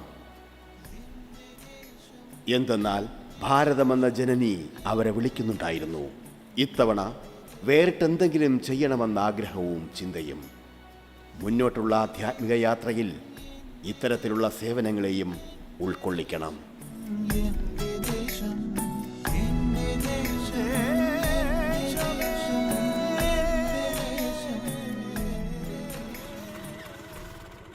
പ്രണാമം മാബാജി. ഓ പ്രണാമം. ഞങ്ങൾ അങ്ങേ കുറേ ദിവസങ്ങളായി അന്വേഷിച്ച് വരികയായിരുന്നു. ബാബാജി, ഞങ്ങളിൽ അങ്ങയുടെ വലിയ കൃപാകടാക്ഷം ഉണ്ടായി. എന്തുണ്ടായി? ഞങ്ങൾ അങ്ങയുടെ ആ ശ്വാസത്തിൻ്റെ വ്യായാമം ചെയ്യാറുണ്ടായിരുന്നു. അതുകൊണ്ട് ഒത്തിരി പ്രയോജനം ഉണ്ടായി. എന്ത് ജഗൽ കുണ്ടലിനി? കുണ്ടലിനി അല്ല, എനിക്ക് എല്ലാ 2-3 ദിവസവും കൂടുമ്പോൾ ചുഴലിദീനം ഉണ്ടാകാറുണ്ടായിരുന്നു. പക്ഷെ 3 മാസമായിട്ട് ഇതുവരെ ഉണ്ടായില്ല. ഇതെൻ്റെ പത്നിയാണ്. ഇവൾക്ക് ഭയങ്കര നടുവേദനയാണ്. പണ്ടെങ്ങോ വീണതാണ്. ഒരു പ്രാവശ്യം ഞാൻ ഇവളെ ഈ ശ്വാസത്തിൻ്റെ വ്യായാമം പഠിപ്പിച്ചു. ഇപ്പോൾ ഒത്തിരി ഭേദമുണ്ട്. പ്രണാമം സ്വാമിജി. എൻ്റെ രക്തക്കുഴയിൽ ബ്ലോക്ക് ഉണ്ടായിരുന്നു. ഇപ്പോൾ പരിശോധിച്ചപ്പോൾ അപ്പോഴാണ് മനസ്സിലായത് 80% നേരെയായെന്ന്. ഞാനിപ്പോൾ നിങ്ങളുടെ ആ ശ്വാസം കൊണ്ടുള്ള വ്യായാമം ഉണ്ടല്ലോ,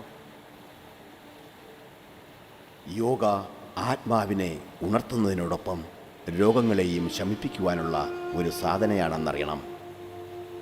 പക്ഷേ ഇത്രയും സങ്കീർണമായ രോഗവും യോഗ കൊണ്ട് ശരിയാവുമെന്നതിൻ്റെ തെളിവ് എപ്പോൾ ഗംഗോത്രിയുടെ മുന്നിൽ കാണാൻ കഴിഞ്ഞുവോ അപ്പോൾ മുതൽ മുന്നിലേക്കുള്ള മാർഗവും തെളിഞ്ഞു. ഈശ്വരൻ്റെ സന്ദേശമനുസരിച്ച് ഇനി ഇത് മറ്റുള്ളവരിലേക്ക് പകർന്നു കൊടുക്കുകയായിരുന്നു അടുത്ത ലക്ഷ്യം.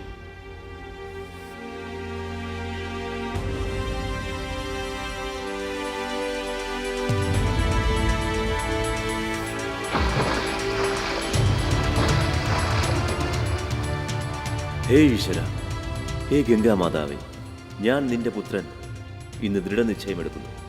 എന്തെന്നാൽ ഞാൻ എൻ്റെ ഇനിയുള്ള മുഴുവൻ ജീവിതവും മറ്റുള്ളവരുടെ രോഗനിവാരണത്തിനും അതുപോലെ ഭാരതത്തെ സ്വസ്ഥവും സമൃദ്ധവും പിന്നെ ചാരിത്ര്യമുള്ളതുമാക്കി മാറ്റും.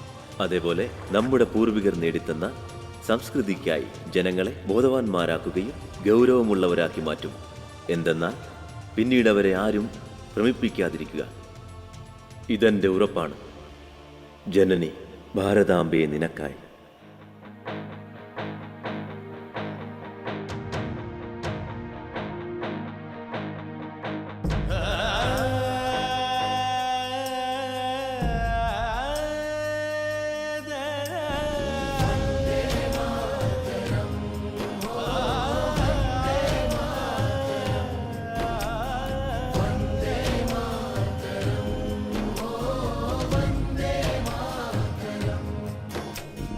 സുഗന്ധം പരത്തും പൂന്തോട്ടങ്ങൾ, മഞ്ഞിൻ കിരീടം തിളങ്ങുന്നു.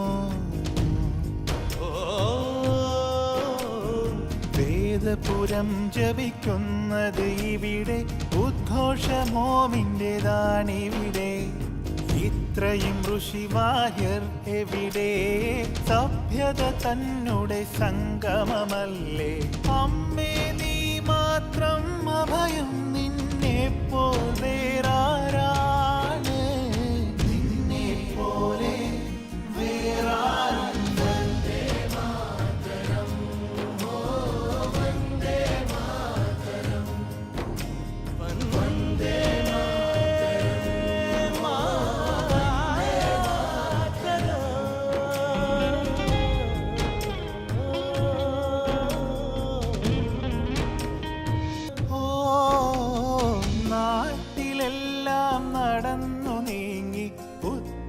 നാമ്പുകൾ വിരിയിക്കും രാഗമൽഹാർ പാടി പാടി വസന്തം വിടർത്തും നിനക്കായി. ജാതിഭേദം അകറ്റിയിടും നാം നിനക്കു വേണ്ടി. സഞ്ജീവനി തേടുന്നു ഞങ്ങൾ, ശ്രവം നിനക്കായി വിരിയിക്കാം. നിനക്കു വേണ്ടി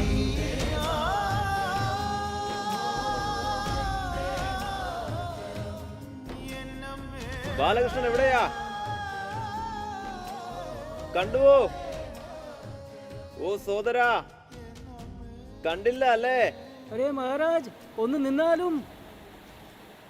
ആ മഹാരാജ്, കിട്ടി. എന്നാൽ പോവാം. പക്ഷേ ഈ നമസ്കാരം. പ്രണാമം സ്വാമിജി. ഈ സ്വാമിജിയും കിട്ടി. സ്വാമിജി പറഞ്ഞു ഗംഗനാനിയിലെ കാടുകളിൽ കുറെ ദിവ്യ ഔഷധികൾ ഉണ്ടെന്ന്. ഒത്തിരി ഗുണങ്ങളുള്ള ഔഷധങ്ങൾ. അങ്ങ് പറയുകയാണെങ്കിൽ മഹാരാജ്. എന്നമ്മേ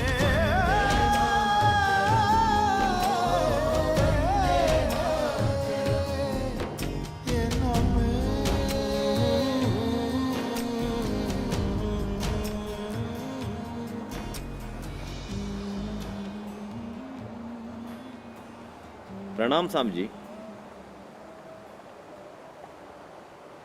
മഹാരാജി പ്രണാമം. മഹാരാജി എവിടെ നിന്ന് വരുന്നു? മഹാരാജ് എവിടെ പോകുന്നു? ഹരിയോം തത്സത്. ബാക്കിയുള്ളതെല്ലാം സംസാരം. മൈതാനത്തിലേക്ക് ഇറങ്ങുകയായിരുന്നെങ്കിലും മനസ്സങ്ങ് ഹിമാലയത്തിൽ എവിടെയോ വിട്ടുപോയിരുന്നു. ഇങ്ങനെയുള്ള സന്യാസികളുടെ അടുത്ത് ഗംഗയുടെ ഒഴുക്കിലും തപോവനത്തിൻ്റെ വിശാലതയിലും ആ പവിത്രതയിൽ ഓരോ നിമിഷവും ആ പരമമായ സത്യത്തെക്കുറിച്ച്, അതിൻ്റെ നിലനിൽപ്പിനെക്കുറിച്ച് ബോധവാന്മാരാക്കിക്കൊണ്ടിരുന്നു.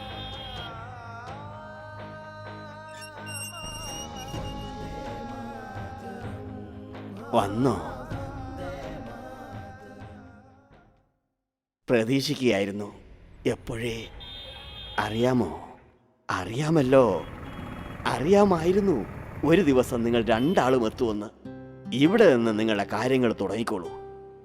ഇവിടുന്ന്, ഹരിദ്വാറിൽ നിന്ന്. എൻ്റെ ഗുരുവായ കൃപാലു ദേവ്ജിയുടെ തപോഭൂമി, ഈ വലിയ വീരധൈര്യശാലികളുടെ ഭൂമിയിൽ നിന്നും. ഇവിടെ ഈ ദേശത്ത് രക്തസാക്ഷികളായവർ വരാറുണ്ടായിരുന്നോ?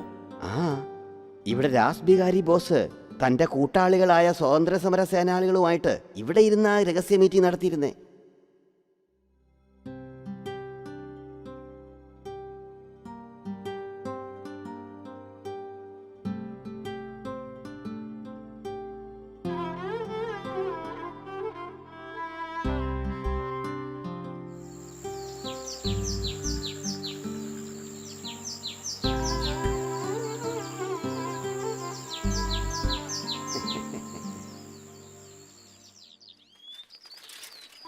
സ്വാമിജി, ബാനർ ശരിയായില്ലേ? എന്നാൽ ഇവിടെ കെട്ടിക്കോട്ടെ. കെട്ടിക്കോ. ഇവിടെ നിന്നാണ് സ്വാമി ശങ്കർ ദേവിജിയുടെയും സഹയോഗം കൊണ്ടും അദ്ദേഹത്തിന്റെ സഹയോഗി സ്വാമി മുക്താനന്ദ്, സ്വാമി കർമ്മവീർ, പിന്നെ കുറെ കൂട്ടുകാരും കൂടി കൊല്ലവർഷം 1995 ദിവ്യയോഗ മന്ദിർ ട്രസ്റ്റിന് രൂപം കൊടുക്കുന്നു. ആ കൃപാലു ബാഗിലുള്ള ആശ്രമത്തിൽ നിന്നും ഇപ്പോഴും സ്വാതന്ത്ര്യ സമരത്തിന്റെ നാദം മുഴങ്ങിക്കൊണ്ടിരിക്കുന്നു. അതെ, ആ നാദം ഇപ്പോഴും സ്വാതന്ത്ര്യത്തിന്റെ തന്നെയാകുന്നു. സ്വാതന്ത്ര്യം എന്നാൽ ബ്രിട്ടീഷ് ഭരണത്തിൽ നിന്ന് മാത്രമായിരുന്നില്ല. നമുക്ക് സ്വാതന്ത്ര്യം വേണ്ടത് നമ്മുടെ ഓരോരുത്തരുടെയും ഉള്ളിലുള്ള പരാധീനകളിലാണ്. നമ്മളെ വർഷങ്ങളോളം അടിമകളാക്കി വെച്ച മെക്കല്ലത്തിന്റെ വിദ്യാഭ്യാസ പദ്ധതികളിലാണ്. അതുകൊണ്ട് വർഷങ്ങളായി നമ്മളെ അടിമകളാക്കി വെച്ചു. നമുക്ക് സ്വാതന്ത്ര്യം വേണ്ടത് നിരക്ഷരത, പട്ടിണി, ഇല്ലായ്മ, ദാരിദ്ര്യം, അസുഖങ്ങളിൽ നിന്ന്. നോക്കൂ, ഞാൻ എന്താണോ നിങ്ങളെ മനസ്സിലാക്കാൻ പോകുന്നത് അതൊന്നും ഞാൻ സ്വയം ഉണ്ടാക്കിയതല്ല. പക്ഷേ നമ്മുടെ പൂർവികരിൽ നിന്നും ഋഷി മുനിമാരിൽ നിന്നും യോഗയെപ്പറ്റിയും ആയുർവേദത്തെപ്പറ്റിയും നേടിയ അറിവാണ്. ഞാൻ ഒരിക്കൽ കൂടി നിങ്ങളെയെല്ലാം ഓർമ്മപ്പെടുത്തുന്നു. കൃപാലു ബാഗാശ്രമം ഇത്രയും വിഷയങ്ങൾക്കായുള്ള ഒരു യുദ്ധഭൂമിയായി കഴിഞ്ഞിരിക്കുന്നു. ഇനി നമ്മൾ ചെയ്യും ഭുജംഗാസനത്തിന് ശേഷം പ്രാണായാമം. കാണുമ്പോൾ ഈ പ്രാണായാമം വളരെ സരളമായി തോന്നും. എങ്കിലും ഇതിൽ എല്ലാ പ്രശ്നങ്ങൾക്കും പരിഹാരമുണ്ട്.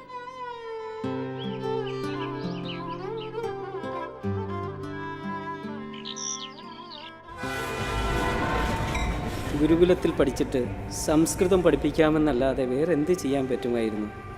എത്ര പ്രാവശ്യം ഇങ്ങനെയുള്ള തിരസ്കാര വാക്കുകൾ കേട്ടിരിക്കുന്നു. ഞാൻ ചിന്തിച്ചു, എന്നെ ആരും തിരിച്ചറിയാത്ത ഒരു നാട്ടിലേക്ക് പോകാം, പിന്നെ അവിടെ എന്തെങ്കിലും ചെയ്ത് കാണിക്കാം. അങ്ങനെ പോർബന്തറിൽ എത്തിച്ചേർന്നു.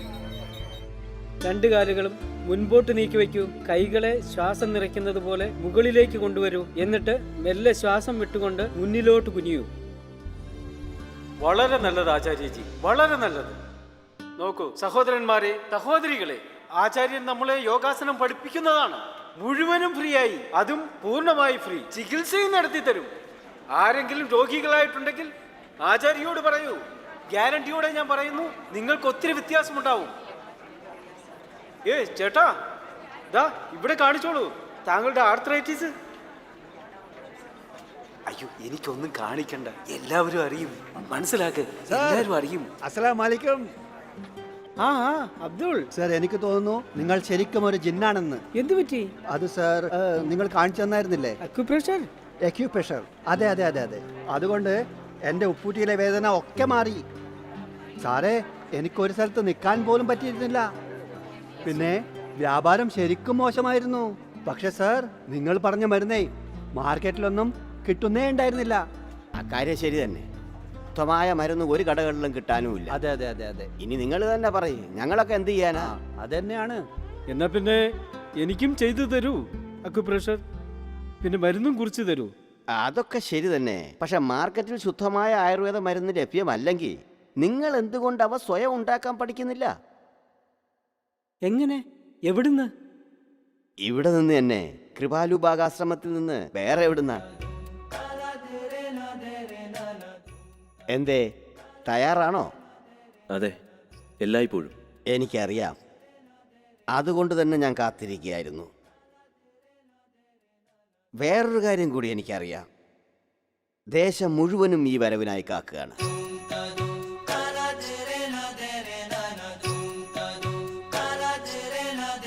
നീ ചലിച്ചു കൊണ്ടേയിരിക്കൂ, നീ കുതിച്ചു കൊണ്ടേയിരിക്കൂ, നീ ചലിച്ചു കൊണ്ടേയിരിക്കൂ, നീ കുതിച്ചു കൊണ്ടേയിരിക്കൂ, നീരരുവി തഴുകി പോരൂ. നനഞ്ഞ പട്ടിൻ മടി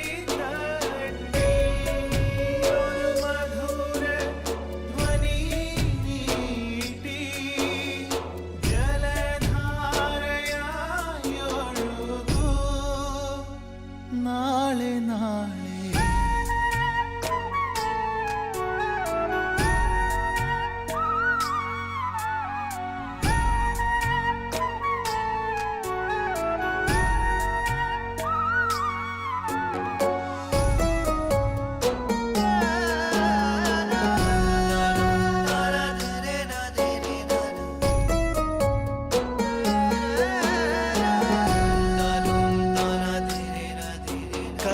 കൽപ്പാന്തത്തിൻ കുമിളകൾ തിളക്കുന്ന ചൂടിൻ പ്രഭാവത്തിൽ നിശ്ചയദാർഢ്യത്തിൽ നീങ്ങോ നിർഭയ സ്വപ്നങ്ങളിൽ ദുർബലർക്ക് ശക്തിയേകി കോളിളക്കം സൃഷ്ടിക്കൂ.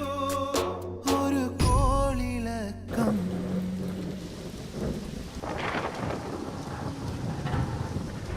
അതെ അനുജ, ബാലകൃഷ്ണ, വാടകയ്ക്കെടുത്ത ചരുവം തിരിച്ചു കൊടുത്തോളൂ. അല്ലെങ്കിൽ വീണ്ടും 10 രൂപ കൂടുതൽ കൊടുക്കേണ്ടി വരും. ശരി ഭ്രാതാജി, സൈക്കിൾ കൊണ്ടുപോയി തിരികെ കൊടുത്തിട്ട് വരാം.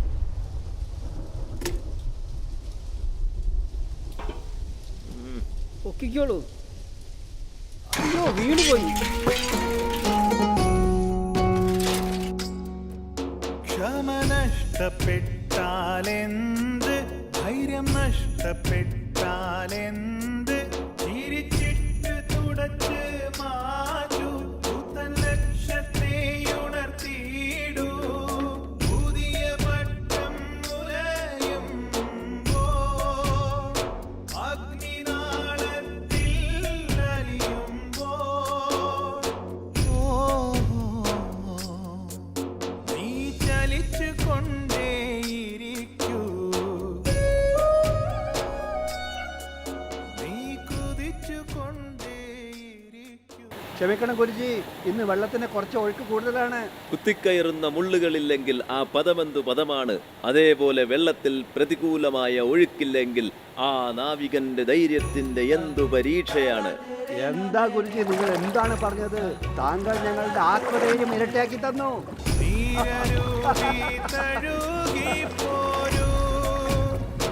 ആ, നനഞ്ഞ പട്ടിൻ മടിത്തട്ടിൽ ഒരു മധുര ധ്വനി നീട്ടി. ജലധാരയായി ഒഴുകൂ. നാളെ നാളെ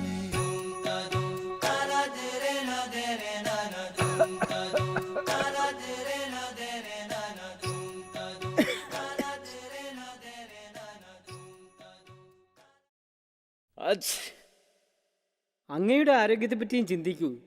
ഈ മരുന്ന് കഴിച്ചോളൂ.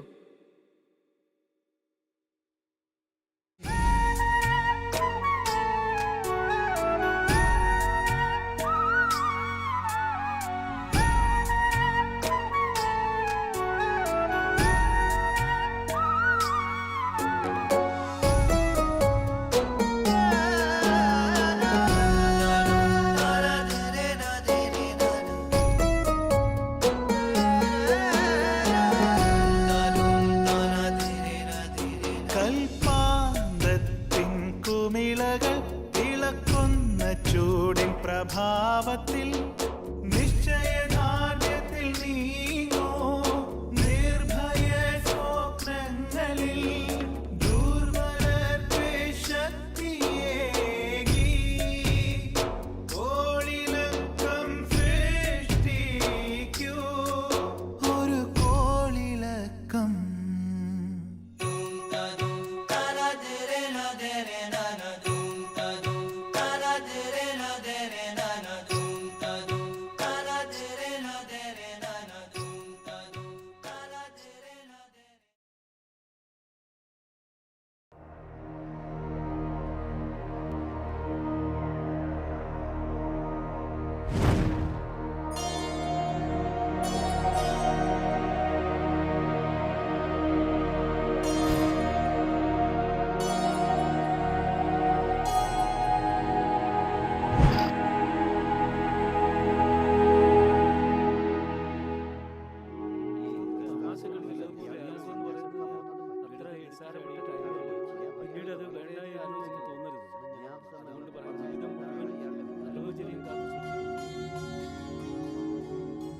നോക്കൂ ആചാര്യ രാംദേവ്, ഈ സങ്കല്പങ്ങളെ യാഥാർത്ഥ്യമാക്കുക അത്ര എളുപ്പമല്ല. ബ്രഹ്മചര്യാശ്രമം നീ പൂർണ്ണ അഭിമാനത്തോടുകൂടി നിറവേറ്റി രാംദേവ്. ഇനി നിങ്ങൾക്ക് ഗൃഹസ്ഥാശ്രമത്തിലേക്ക് പോകാം, അഥവാ താല്പര്യമുണ്ടെങ്കിൽ. പോവാൻ ഇഷ്ടമുണ്ടെങ്കിലല്ലേ. ആലോചിക്ക്, പിന്നീട് ഒരിക്കലും പ്രേമിക്കാൻ പറ്റില്ല. പ്രേമിക്കാനല്ലേ പറ്റുള്ളൂ. ഒരുപാട് പ്രേമം. ഇദ്ദേഹം ഉദ്ദേശിച്ചത് കുടുംബജീവിതം, സ്ത്രീ സ്നേഹം, ഇവയ്ക്കും നമ്മുടെ ജീവിതത്തിൽ സ്ഥാനമുണ്ട്. ഓരോരുത്തർക്കും സ്നേഹം കിട്ടട്ടെ, അവരവർ തേടിയലയുന്ന സ്നേഹം. എനിക്ക് എൻ്റെ ഭഗവാനിൽ മാതാവിനെയും പിതാവിനെയും മുഴുവൻ ലോകത്തെയും തന്നെ ദർശിക്കാം.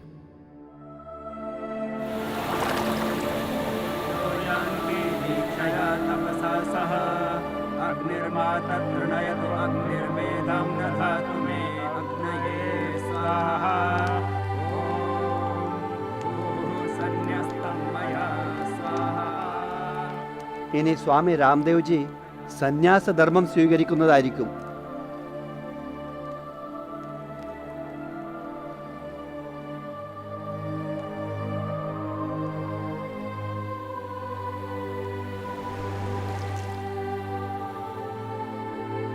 ഓം പുത്രേഷ്ണ പിതേഷ്ണ ലോകേഷ്ണ മയാ പരിത്യക്ത മത്തഃ സർവഭൂതേഭ്യോ അഭയമസ്തു സ്വാഹ.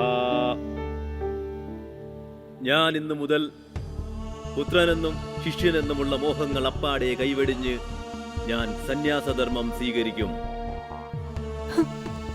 ഞാൻ ധനത്തിന്റെ പ്രലോഭനങ്ങൾക്ക് വഴങ്ങാതെ എനിക്ക് ലഭിക്കുന്ന ആർത്തിക്കും ആധ്യാത്മികയ്ക്കുമായുള്ളവ ഭഗവാന്റെ അനുഗ്രഹങ്ങൾക്കും പിന്നെ ലോക നന്മയ്ക്കും വേണ്ടി ചിലവഴിക്കും.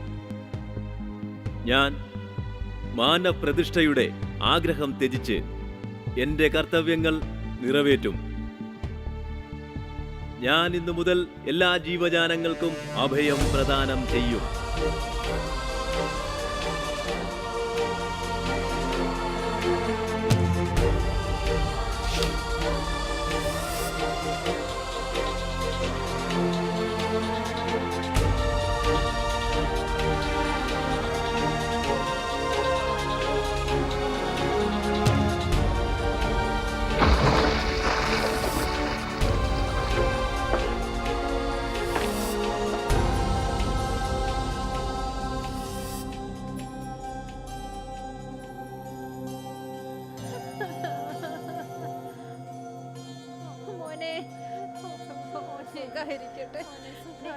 അനിയത്തെ നിങ്ങൾ കരയരുത്.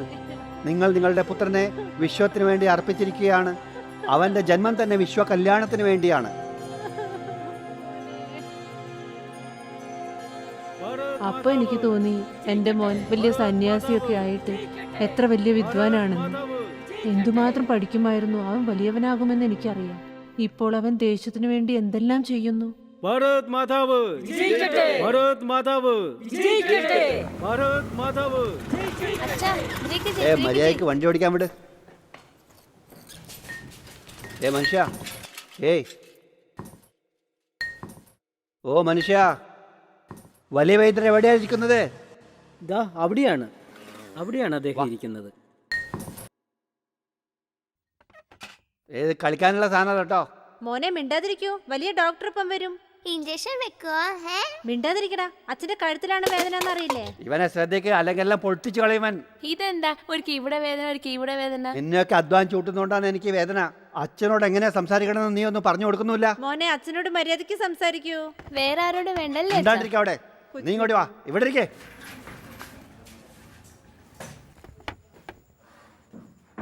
പറയൂ, രോഗി നിങ്ങളാണോ? നിങ്ങൾ, എൻ്റെ ഉദ്ദേശം താങ്കൾ അവിടെ പൊടിക്കുകയായിരുന്നല്ലോ, പണിക്കാരെ പോലെ ലുങ്കി കൊടുത്ത് കെട്ടിയപ്പോൾ ഞാൻ വിചാരിച്ചു നിങ്ങളാരോ പണിക്കാരനാണെന്ന്. ശരി ശരി, ഇരിക്കൂ. ശരി ശരി. ആ പൈസയല്ല, താങ്കളുടെ നാടി ഒന്ന് കാണിക്കൂ. ഇങ്ങോട്ട് വന്ന് ഇവിടെ ഇരിക്കൂ. ഇവിടെ വാ. ഇരിക്കൂ. വയറ്റിൽ ഗ്യാസിന്റെ ശല്യമുണ്ട്, വളരെയധികം അസ്വസ്ഥത. ശരിയാണ്, എനിക്ക് വളരെ ഗ്യാസിന്റെ ശല്യമുണ്ട്, വളരെയധികം അസ്വസ്ഥതയുണ്ട്, ഇടയ്ക്കിടയ്ക്ക് പോകേണ്ടി വരുന്നുണ്ട്.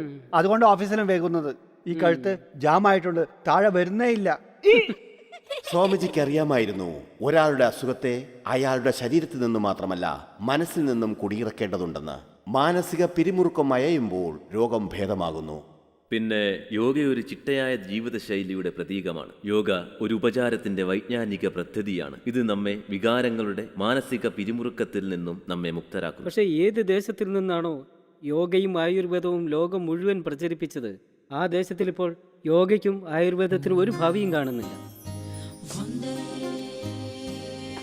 തത്സമയം ഒരു യോഗി ആയുർവേദ ചികിത്സകളെക്കുറിച്ചും യോഗയുടെ മഹത്വത്തെക്കുറിച്ചും ഭാരതത്തിലുടനീളം വീട് വീടാന്തരം കയറിയിറങ്ങി പ്രചരിപ്പിക്കുവാൻ തുടങ്ങി. അതും ഉദാഹരണങ്ങളോടുകൂടി. 2007 കാര്യമാണ്. എൻ്റെ കുട്ടിക്ക് ഒരു കണ്ണിന് കാഴ്ചയില്ലായിരുന്നു.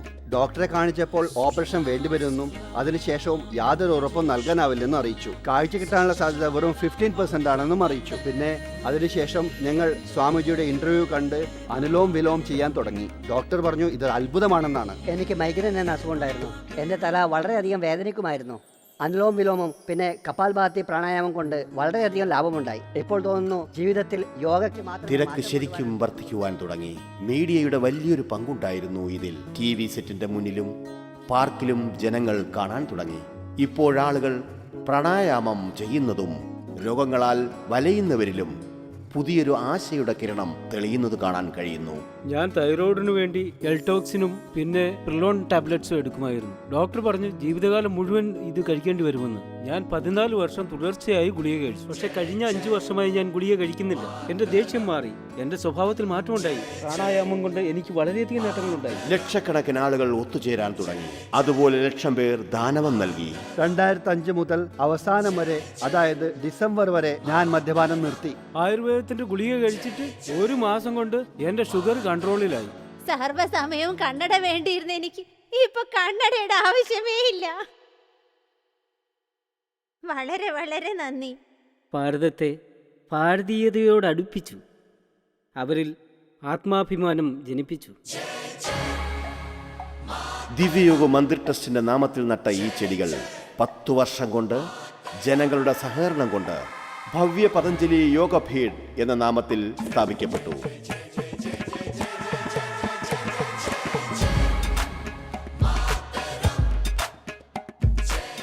പിന്നെ ഞങ്ങളുടെ പരിശ്രമം യോഗയും ആയുർവേദവും ജനങ്ങളിൽ എത്തിക്കുക എന്നത് മാത്രമായിരുന്നു.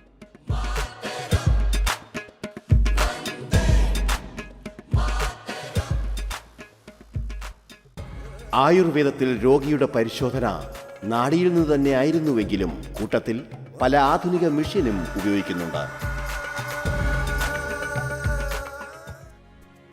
എന്നാലും ഇവിടത്തെ ആശുപത്രിയിൽ ഒരു ദിവസം തുടങ്ങുന്നത് ഹോമത്തിൽ നിന്നും പിന്നെ സർവ്വലോക ഐശ്വര്യ പ്രാർത്ഥനയിൽ നിന്നുമാകുന്നു. അദ്ദേഹത്തിന്റെ ശൈശവകാലങ്ങളിലെന്ന പോലെ ഈ യോഗസ്ഥലങ്ങളുടെ ഉദ്ഘാടനം അവർ തങ്ങളുടെ മാതാപിതാക്കളായ മാതാ ഗുലാബ് ദേവിയെ കൊണ്ടും പിന്നെ സുമിത്ര ദേവിയെ കൊണ്ടും ചെയ്യിച്ചു.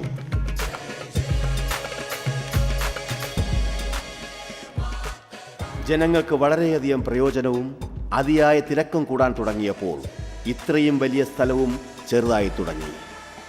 അതിനാൽ 2 നിലയുള്ള ഒരു ഭവനം പണി കഴിപ്പിച്ചു. ബാലകൃഷ്ണൻ, യോഗയുടെയും ആയുർവേദത്തിന്റെയും മാധ്യമത്തിലൂടെ നമുക്ക് ദേശത്തെയും ലോകത്തെയും രക്ഷിക്കാം. പക്ഷേ ഹരിദ്വാറിൽ നിന്ന് വരുന്ന പാവങ്ങൾക്കും സഹായിക്കാൻ ആരോരുമില്ലാത്തവർക്കും വേണ്ടി എന്താണ്? അപ്പോൾ അവർക്ക് വേണ്ടി വിശാലമായൊരു ധർമ്മശാല, 1000 പേർക്ക് താമസിക്കാവുന്നതും 5000 പേർക്ക് നിഷ്പ്രയാസം പ്രസാദം കഴിക്കാവുന്നതുമായ രീതിയിൽ പണി കഴിപ്പിച്ചു. കുറച്ചൊക്കെ സൗകര്യങ്ങൾ കുറവായിരുന്നു സമാജത്തിൽ. ദീർഘവീക്ഷണം ഉണ്ടായിരുന്നില്ല. അത് തിരിച്ചറിഞ്ഞ് വൃദ്ധജനങ്ങൾക്കായി വാനപ്രസ്ഥം എന്ന ആശ്രമം പതഞ്ജലി യോഗപീഠം നിർമ്മിച്ചു. അവിടെ വൃദ്ധജനങ്ങൾ ആത്മീയതയിലൂടെ സുഖത്തിലും ആനന്ദത്തിലും കഴിയുന്നു. നല്ല ഗുണമേന്മയുള്ള ആയുർവേദ ഔഷധങ്ങൾ നല്ല സ്ഥലത്ത് നിർമ്മിച്ച് തുച്ഛമായ വിലയ്ക്ക് ലഭ്യമാക്കുക എന്നത് വലിയൊരു ചലഞ്ചായിരുന്നു. പിന്നെ ദേശവാസികളുടെ സഹകരണം കൊണ്ട് ഒരു വലിയ വിശാലമായ ആധുനികമായ ഫാർമസി തയ്യാറാക്കി. അവിടെ ഔഷധങ്ങൾ നിർമ്മിക്കുന്നതിനോടൊപ്പം അത്യാധുനിക രീതിയിൽ മരുന്നുകളുടെ പരീക്ഷണവും നടത്തിവരുന്നു. ക്വാളിറ്റി കൺട്രോളിൽ ഞങ്ങൾ പ്രത്യേകം ശ്രദ്ധിക്കാറുണ്ട്. ഏതെങ്കിലും പ്രോഡക്റ്റ് ക്വാളിറ്റി ടെസ്റ്റ് പാസ്സാവാതിരുന്നാൽ ഞങ്ങൾ അത് തള്ളിക്കളയും. അത് മാത്രമല്ല, ആചാര്യജി സ്വയം ഇതെല്ലാം മേൽനോട്ടം നടത്താറുമുണ്ട്. രോഗികളുടെ രോഗനിവാരണത്തിനായി മാത്രം നിർമ്മിച്ചതല്ല, പച്ചില മരുന്നുകളുടെ വലിയ ഗവേഷണത്തിനും. ഈ സംരംഭം ഉത്തരോത്തരം ശക്തി പ്രാപിക്കുമ്പോൾ ഒരിക്കൽ ആകസ്മികമായി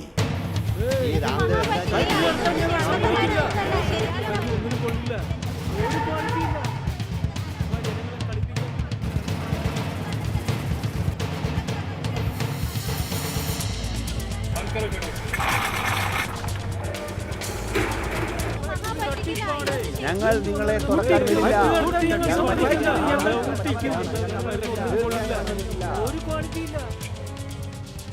ആരോപണമുയർത്തിയ ഒരു സഹോദരി പറഞ്ഞു, ഈ സ്വാമി രാംദേവ് അദ്ദേഹത്തിന്റെ മരുന്നുകളിൽ മനുഷ്യന്റെ തലച്ചോറ് ചേർത്ത് അന്യായം കാണിക്കുകയാണെന്ന്, പിന്നെ ദേശവാസികളെ വഞ്ചിക്കുകയാണെന്ന്.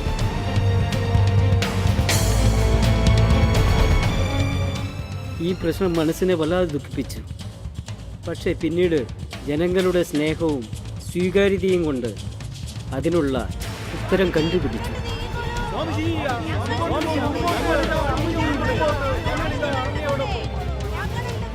ഒന്നുമില്ല, ഇതൊരു കുതന്ത്രമാണ്. ഈ സ്ഥാപനത്തെ നശിപ്പിക്കാൻ വേണ്ടിയുള്ളത്, യോഗയുടെയും ആയുർവേദത്തിന്റെയും വളർച്ച ഇല്ലാതാക്കാൻ വേണ്ടി.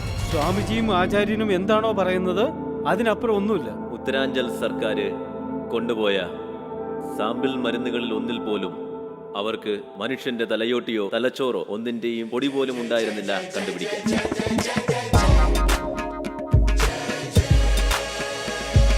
വിരോധികൾ ഞങ്ങളെ എത്രമാത്രം എതിർത്തു, അത്രയും തന്നെ ജനങ്ങളുടെ സ്നേഹവും സ്ഥാപനത്തിന്റെ ശക്തിയും വർദ്ധിച്ചുകൊണ്ടിരുന്നു. ആയുർവേദവും പിന്നെ യോഗ വിശ്വവിദ്യാലയത്തിന്റെ പണിയും പതഞ്ജലി യോഗപീഠം തുടങ്ങി. ഒരു വലിയ യോഗഗ്രാമം കൂടി പണി കഴിപ്പിച്ചു, ജനങ്ങളുടെ പിരിമുറുക്കം മാറ്റാൻ വേണ്ടി. യോഗ്യരായ ചികിത്സകരില്ലാതെ ചികിത്സ ചെയ്യുന്നതെങ്ങനെ? അതിനായൊരു ആയുർവേദ കോളേജും പതഞ്ജലി യോഗപീഠം പണി കഴിപ്പിച്ചു. ആയുർവേദത്തിന്റെ പ്രചരണാർത്ഥം യോഗ്യരായ ചികിത്സകരുടെയും പിന്നെ ഒരു നീണ്ട കാലത്തേക്കുള്ള പ്രശ്ന പരിഹാരമായി ഇവിടെ യോഗ്യരായ ആയുർവേദ ഡോക്ടർമാർ തയ്യാറായിക്കൊണ്ടിരുന്നു.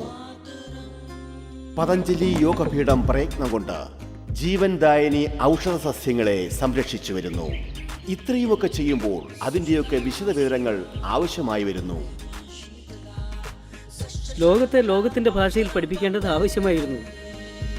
എന്നാൽ പിന്നെ നല്ല കാര്യങ്ങൾ എന്തിനു വൈകിക്കുന്നു? സ്വാമിജിക്കും അറിയാമായിരുന്നു വൈകി ഓടുന്ന സമയവും തന്റെ പ്രിയ ബാലകൃഷ്ണൻ തമ്മിൽ യാതൊരു ബന്ധവുമില്ലായിരുന്നു എന്ന്. അപ്പോൾ തന്നെ കമ്പ്യൂട്ടറിൽ റെക്കോർഡാവാൻ തുടങ്ങി ആരോഗ്യത്തോട് സംബന്ധിച്ച യോഗയുടെ പരിണാമം. നോക്കൂ, രാഷ്ട്രത്തിന്റെ സേവ ഒരു തരത്തിൽ മാത്രമല്ല ഉണ്ടാകുന്നത്.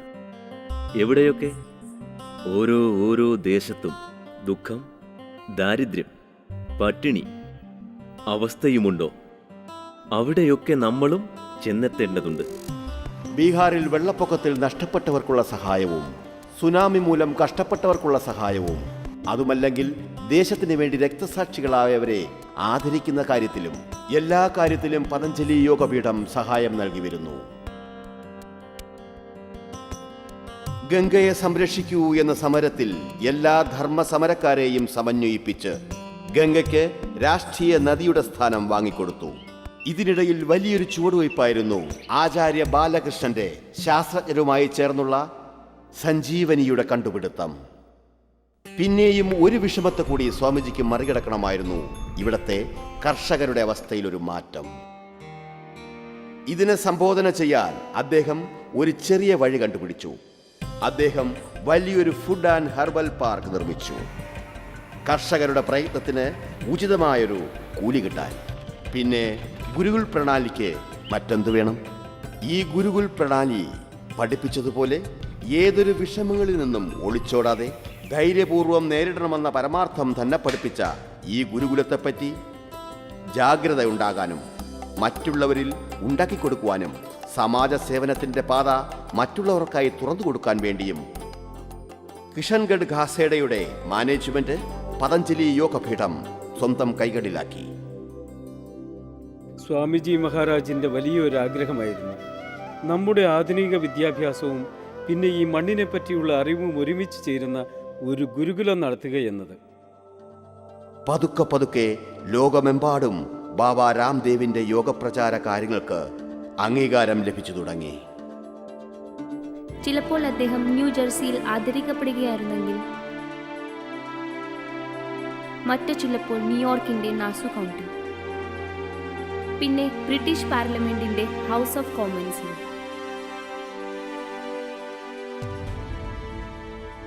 സ്കോട്ട്ലൻഡിൽ ഒരു മുഴുവൻ ദ്വീപിനെ അദ്ദേഹം ഭാരതീയ യോഗയെക്കുറിച്ചും ആയുർവേദത്തിന്റെ മഹാത്മ്യത്തെക്കുറിച്ചും അറിവ് നൽകിയ അദ്ദേഹം തന്റെ വിജയക്കൊടി പാറിച്ചു.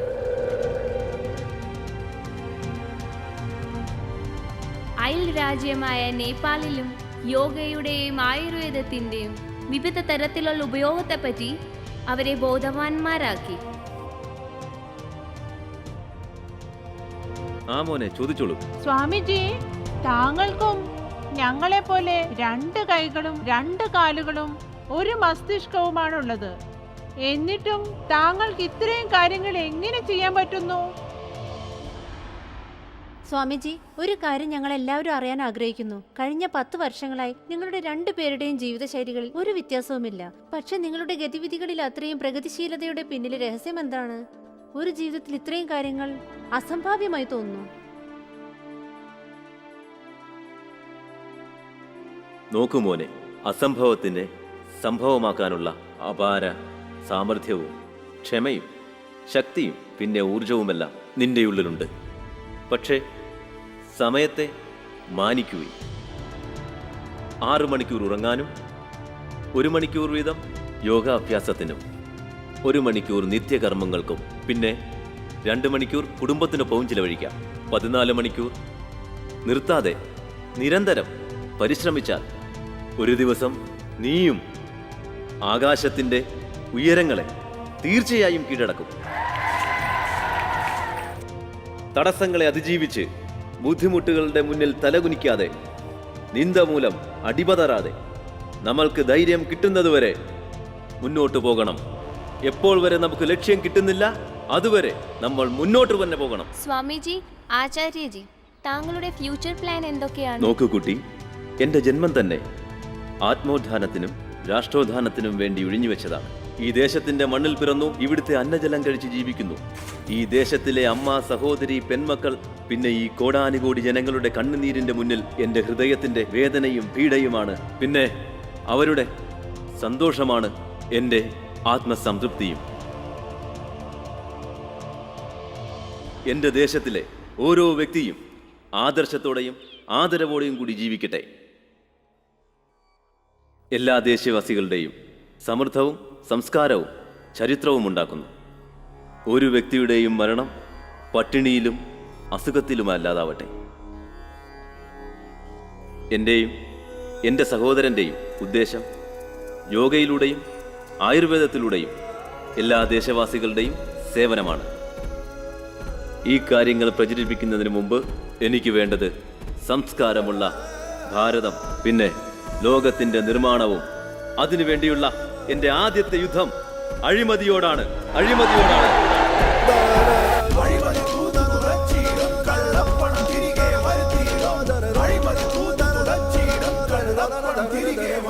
സ്വപ്നത്തിലെ ഭാരതം പടുത്തുയർത്തിയിടും നാം, പ്രതീക്ഷതൻ കിരണം കൊളുത്തിയിടും നാം നമ്മുടെ മുഴുവൻ ശക്തിയും കളങ്കപ്പെട്ടിട്ടുള്ള വ്യവസ്ഥകളെയും അവസാനിപ്പിക്കുവാൻ വേണ്ടി ഉപയോഗപ്പെടുത്തും. അഴിമതികൾ ചെയ്ത് കൊള്ള ചെയ്യപ്പെട്ട ഈ ദേശത്തിന്റെ 300 ലക്ഷം കോടി രൂപ തിരിച്ചു പിടിച്ച് ഒറ്റ ദിവസം കൊണ്ട് ഭാരതത്തിന്റെ പട്ടിണി, വിശപ്പ്, ദാരിദ്ര്യം, പിന്നെ നിരക്ഷരത എല്ലാം മുക്തമാക്കും. ഭരണം വഴി മുടക്കിയാലും ഈ കാക്കി അടിച്ചു വീഴ്ത്തിയാലും നേരെ നോക്കി നെഞ്ചാ ഞങ്ങൾ തടുക്കും. ഈ വ്യവസ്ഥ ഞങ്ങൾ മാറ്റും, പൊതുശക്തി സംഭരിച്ചിടും. അഹിംസതൻ നവപാതയിൽ നാം വിജയം കൊയ്യും. ആത്മശക്തിതൻ മാത്രധ്വനി ഞങ്ങൾ ഉണർത്തിയിടും. അഴിമതി തുടച്ചിടും, കള്ളപ്പണം തിരികെ വരുത്തിയിടും. അഴിമതി തുടച്ചിടും, കള്ളപ്പണം തിരികെ വരുത്തിയിടും. നാടുനടുക്കെ നീങ്ങി പുതുചിന്താധാര വിരിയിക്കും. നാടുനടുക്കെ നീങ്ങി പുതുചിന്താധാര വിരിയിക്കും. പച്ചപ്പിൽ നിന്നും ആനന്ദം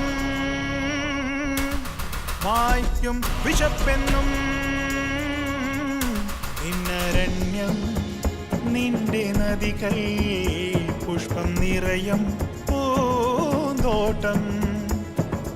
യോഗാമൂലം നീങ്ങി ഈ ലോകം മുഴുവൻ നിറയും. യോഗാമൂലം നീങ്ങി ഈ ലോകം മുഴുവൻ നിറയും. തന്റെ അഹങ്കാരത്തിന്മേൽ ജയവിജയങ്ങൾ നേടും. പറയൂ ഭാരത മാതാവ്. നമിക്കുന്നു നിന്നെ അമ്മേ, നമിക്കുന്നു നിന്നെ. മതി, ഇനി ജനങ്ങളെ ഉണർത്തുകയാണ്. സ്വയം ഉണരൂ, മറ്റുള്ളവരെ ഉണർത്തൂ. ഇതാണ് നമ്മുടെ ആധ്യാത്മം.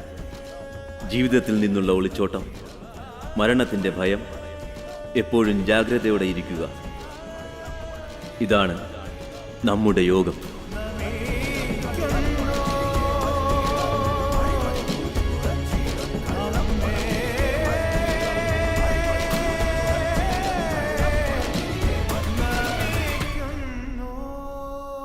മനോധൈര്യത്തോടെ കർമ്മഫലത്തിൻ്റെ പിൻബലത്തിൽ ഈ ലക്ഷ്യത്തിലേക്ക് കുതിക്കുക എന്നതാണ് നമ്മുടെ ഉദ്ദേശം. സ്വാമിജി, അങ്ങേക്ക് ഈ വഴിയിൽ എന്തെങ്കിലും ഭയമുണ്ടോ?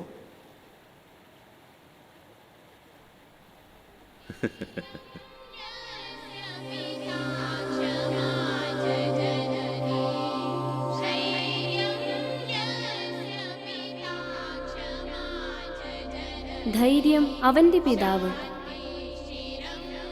ക്ഷമ അവന്റെ മാതാവ്, ശാന്തി അവന്റെ പത്നി, സത്യം അവന്റെ മിത്രം, ദയ അവന്റെ സഹോദരൻ, സഹനം അവന്റെ ജ്യേഷ്ഠൻ, ഭൂമി അവന്റെ ശയ്യ, ദിക്ക് അവന്റെ വസ്ത്രം, ജ്ഞാനം അവന്റെ ഭോജനം. അങ്ങനെയുള്ള സർവയോഗ്യനായ മനുഷ്യന് പിന്നെ ആരെ പേടിക്കണം?